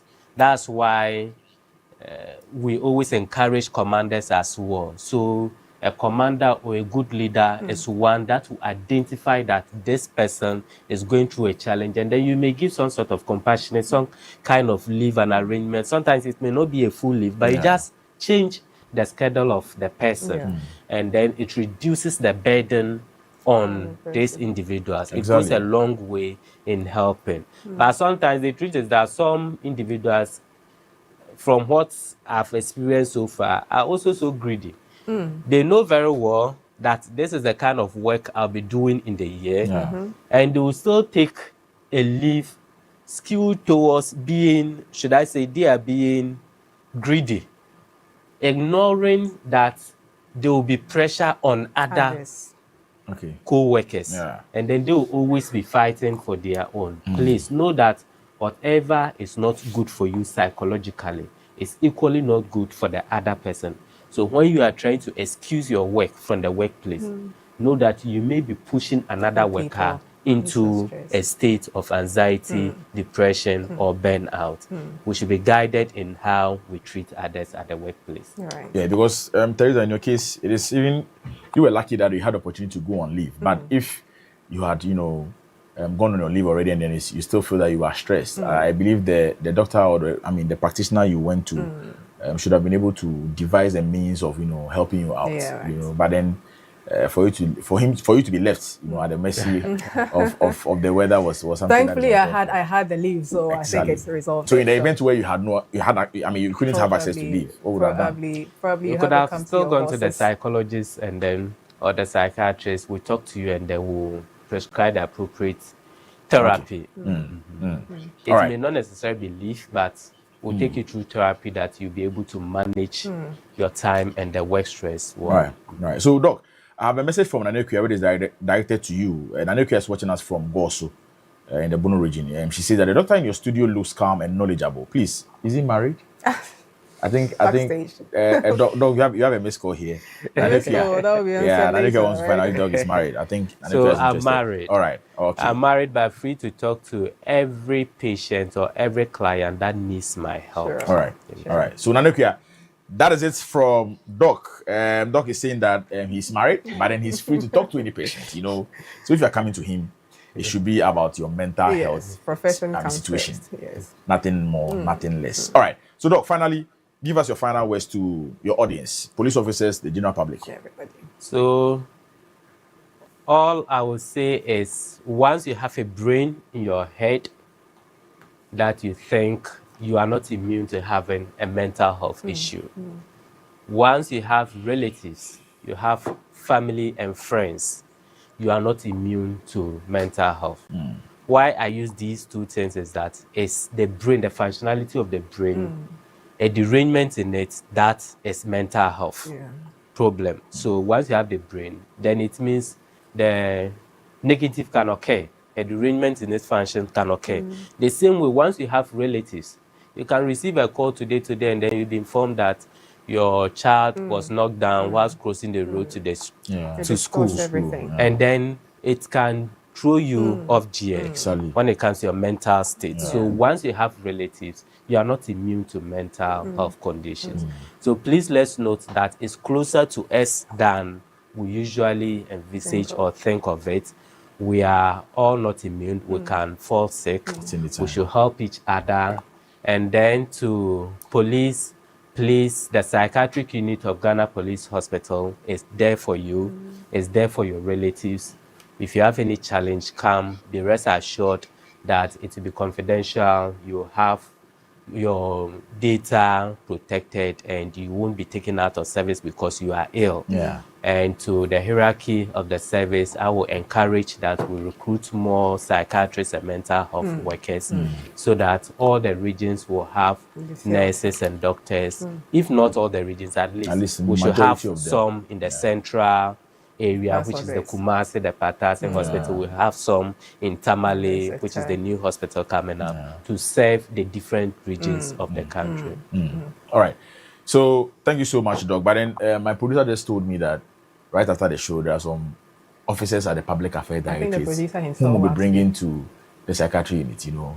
I think the attention must be drawn to their mental health. We'll be sending the producer himself. Chief Odu himself, right. So Chief Odu, that's a missed call from Sergeant Teresa. No problem. Right. So thank you so much. That was Dr.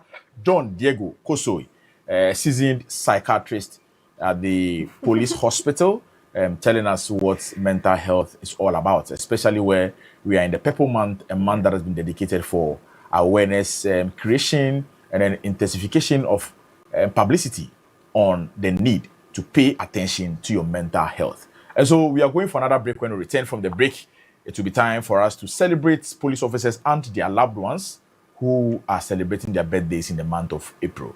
Do stay tuned, we'll be right back.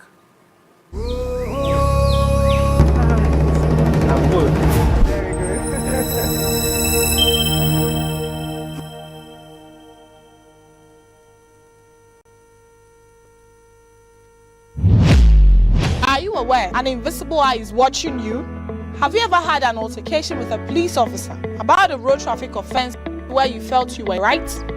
Have you ever lost a loved one due to a breach of a road traffic regulation as a motor rider? Do you always obey road traffic regulations? Do you know that driving on the shoulders of the road is an offense? How has your general experience with the police officers on our roads been like? It is for these and other reasons that the Ghana Police Service, in collaboration with the Ministry of Interior, National Road Safety Authority, the DVLA, and other stakeholders, have come up with an initiative to ensure sanity on our roads and prevent road accidents. TrafficTech GH is an automated system introduced by the Ghana Police Service to enforce road traffic regulations. The system uses cameras and sensors to enforce road traffic regulations. So you see, police invisible eyes are watching. Pew!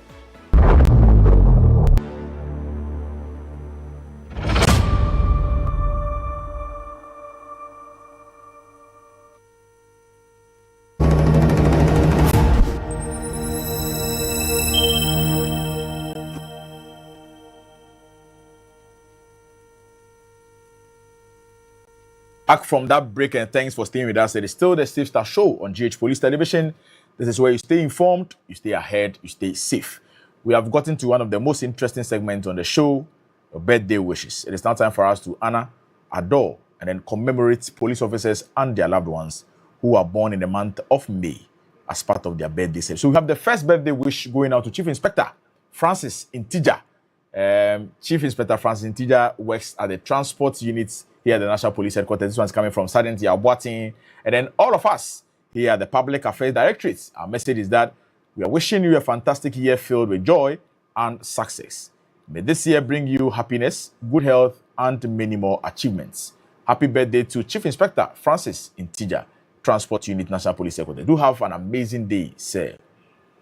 All right, so away from that, it is another happy birthday wish to Chief Inspector Philip Chumesi, who works at Paga Formed Police Unit Base. This one is coming from Chief Intisem Okumte, Asetma, and Opare. And their message is that happy birthday, bro. Keep soaring higher, greater things ahead, and may Almighty God protect you and your family. So happy birthday to Chief Inspector Philip Chumesi, who is with the FPU base in Paga. Do have an amazing day, sir. All right, a belated happy birthday going out to Chief Inspector Abdul Yaya Karim. You are with the Bono Regional Police Command, Sunyane. You're also the Regional Quartermaster in the Bono Regional Police Command. This message is coming from the entire rank and file of the Bono Regional Police Command, and their message is that thank you for your dedicated service and leadership. May your added year be filled with continued success. So belated happy birthday to Chief Inspector Abdul Yaya Karim, the Bono Regional Police Command Quartermaster. Do have a fabulous week, sir. All right. So it is still a belated happy birthday once again to Inspector Martin Sambu. You are with Bekwai CID. This message is coming from Detective Policewoman Chief Inspector Janet Nunjeni of the CID headquarters. And the message is that the Lord continue to bless and guide you. Continue to make us proud, bro. So it is a belated happy birthday going out to Inspector Martin Sambu of Bekwai CID in the Ashanti region. Do have a wonderful week, sir. All right. So it is still your birthday celebrations on the Safe Start Show. And this is a happy birthday to Detective Sergeant Prosper Kofi Ankra. You are with the Central East Regional CID. This message is coming from your wife, Rita Kujo, and your children. Their message is that may the good Lord bless your new year with good health, prosperity, and happiness. Happy birthday to Detective Sergeant Prosper Kofi Ankra, Central East Regional CID. Do have a fantastic day, sir. Tess, please come in with this. Our next birthday wish is going out to my very own mates. PW Sergeant Sheila Obuo of the Accra Regional CID Crime Scene Unit. And that's coming from Sergeant Boaite Boatin. He says, may your day be as stunning and phenomenal as your very self. Keep shining in your endeavors. A happy birthday to you, Sergeant Sheila Obuo. The gorgeous Sheila Obuo. Happy birthday to you, dear. Another one going out to PW Sergeant Gloria Otu of the Amasaman Division MTTD. This is from your commander, ASP Mr. Kwesi Poku, and your colleagues. They are saying, may God grant your heart desires, give you good health and long life. A glorious one to you, Sergeant Gloria Otu. Do enjoy your day. Another one going out to PW Lance Corporal Victoria Ashite of the National Formed Police Unit. This is coming from PW Sergeant Mame Bansford of the National FPU. She says, may you receive massive elevation in your endeavors. Victoria, enjoy your day, sweethearts. This is going out to General Constable Inchi Albert. And that's from your family, friends, and colleagues. You are with Etuabo FPU base in the Western region. They are wishing you continued greatness, good health, and many more years of impact and inspiration. Constable Albert Inchi, do have a good day, sir.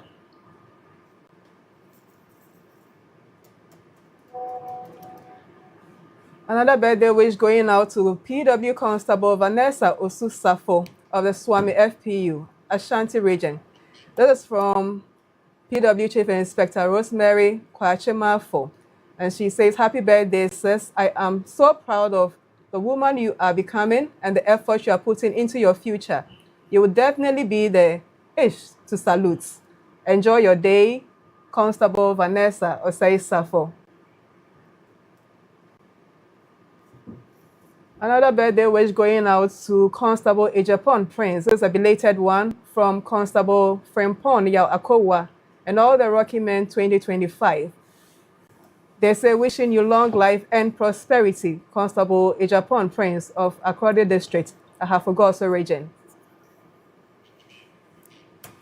All right, so that is what we have for the birthday wishes on the Safe Start Show today, May 18th, 2026. We said that if you're a police officer, you have any loved one who's celebrating their birthdays, please do well. Send us a picture of that particular loved one with their message at least a day before that particular day. We'll also do the honors and then share in your excitement. But before that, let me also go on and do some birthdays that I have received on different platforms on this particular show. But then before that, let me send these greetings to Constance Asantua of the Public Affairs Department at the Ghana Police Hospital.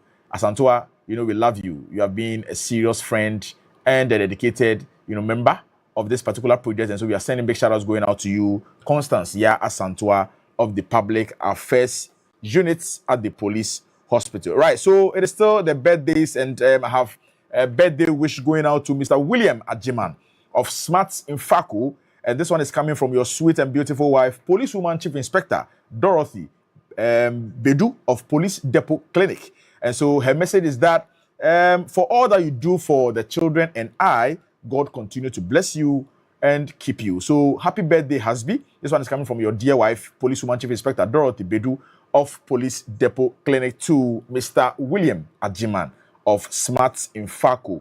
Right, again, it's another happy birthday going out to Dr. Senyo Kweku Misrame of Tantra Community Clinic and a champion specialist at Tantra Hills and Laboni, respectively.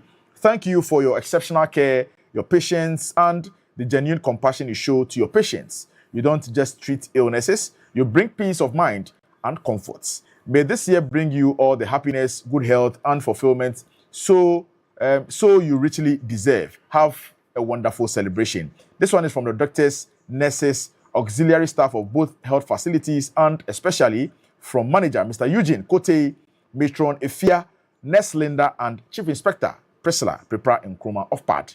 We love you, Doc. That is a happy birthday wish going out to the doctors at the Tantra Hill community area. We also have another belated happy birthday. Sergeant Tess, last Saturday was the birthday of our very own sister policewoman, Inspector Benis Na Lamile. Her daughter was celebrating a birthday over the weekend. Okay. And so it is a belated happy birthday going out to Alexandria Na Amele Lai. Your message from your mother and then the entire staff at the Public Affairs Directorate is that we pray that you continue to grow in God's wisdom and stature. You should obtain favor from God and man because you are a superstar. So please, you shouldn't stop whatever thing you are pursuing in life because you've got God backing you up. Right. Another happy birthday again going out to a very close friend of mine who is also a dedicated viewer of GH Police Television. He is based in Kaswa. And so it is a happy birthday wish coming from Madam Benis Osei Bedu. My biological mother she's also a mother as well, but they popularly call her Ma Benis. And then your family.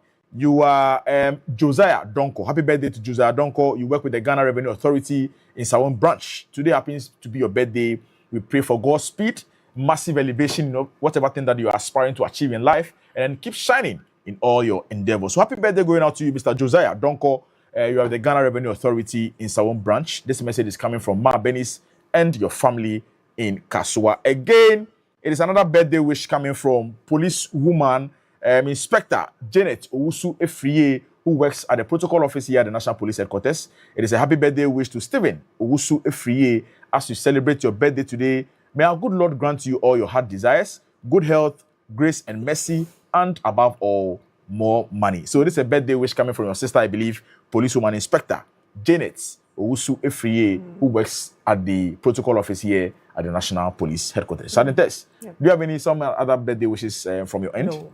Not for now. You are fine. I'm fine. All right. So we are saying that if you still have some people that you think we can celebrate on this platform, there's a number on your screens. Please do well and let us have a picture or message from those particular celebrants, and we'll do well and then share in your excitement. And so all too soon, this is where there's, I believe, time will permit us to bring an end to today's edition of the Safe Start Show, where you stay informed, you stay ahead, you stay safe. I believe that the conversation we had with Dr. Kosoi was a productive one. It is important that as individuals, he said that we are not immune to mental health issues. It is just one occurrence and everything can change. And so we shouldn't see people who are suffering or people who are victims of mental health issues to be people who were born to do that. But then it could happen to anybody, regardless of your social stature, your height, your age, whoever. So it is important that we keep, raising this awareness and then telling people to pay attention to them, especially when this month has been dedicated to be the Purple Month. Yes. And so, do you think we can also actively participate in these particular activities or line of activities in place? Sure, like what we are doing now. And like he also mentioned that we shouldn't shy away approaching people with some of these things, because they are avoidable. Yeah. They are avoidable and treatable. That is, if you are able to relate and then identify the symptoms that he actually listed out. So it's not a shameful disease. It's about you and your wellness, and everybody is prone to it. So let's not be ashamed when we find ourselves, and let people approach us with those issues. Please, let's not stigmatize them. Yeah, that's the most important thing, stigmatization. Yes. So I think it's a helpful conversation we've had this morning. Yeah. Yes. All right. So away from that, before we finally leave, last week I made mention that there is an ongoing Soccer Bets 2025-2026 Division 2 Middle League happening live at Accra Sports Stadium. Yesterday, John Pencil Football Academy, which is owned by Ghana's football legend, John Pencil. He was a right back for the Black Stars. He has earned over 80 caps for the national team Black Stars. He's currently the head coach for John Pencil Football Academy. Yesterday, they came into contention with A5 Forensics at the Accra Sports Stadium. At 9 a.m. was kickoff, and after 90 minutes of soccer action, John Pencil Football Club came out victorious with 3-2 against A5 Forensics at the Accra Sports Stadium.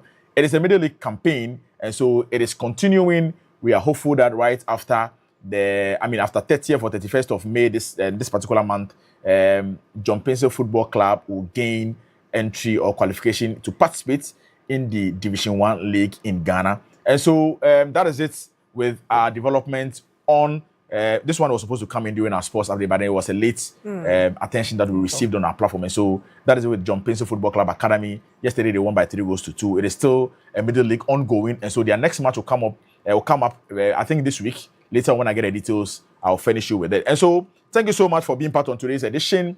We believe that we've had an engrossing moment on this platform. We are sending a big congratulations to the National Formed Police Unit for that particular project, which we brought you, except from the National Police Training School here in Tesano.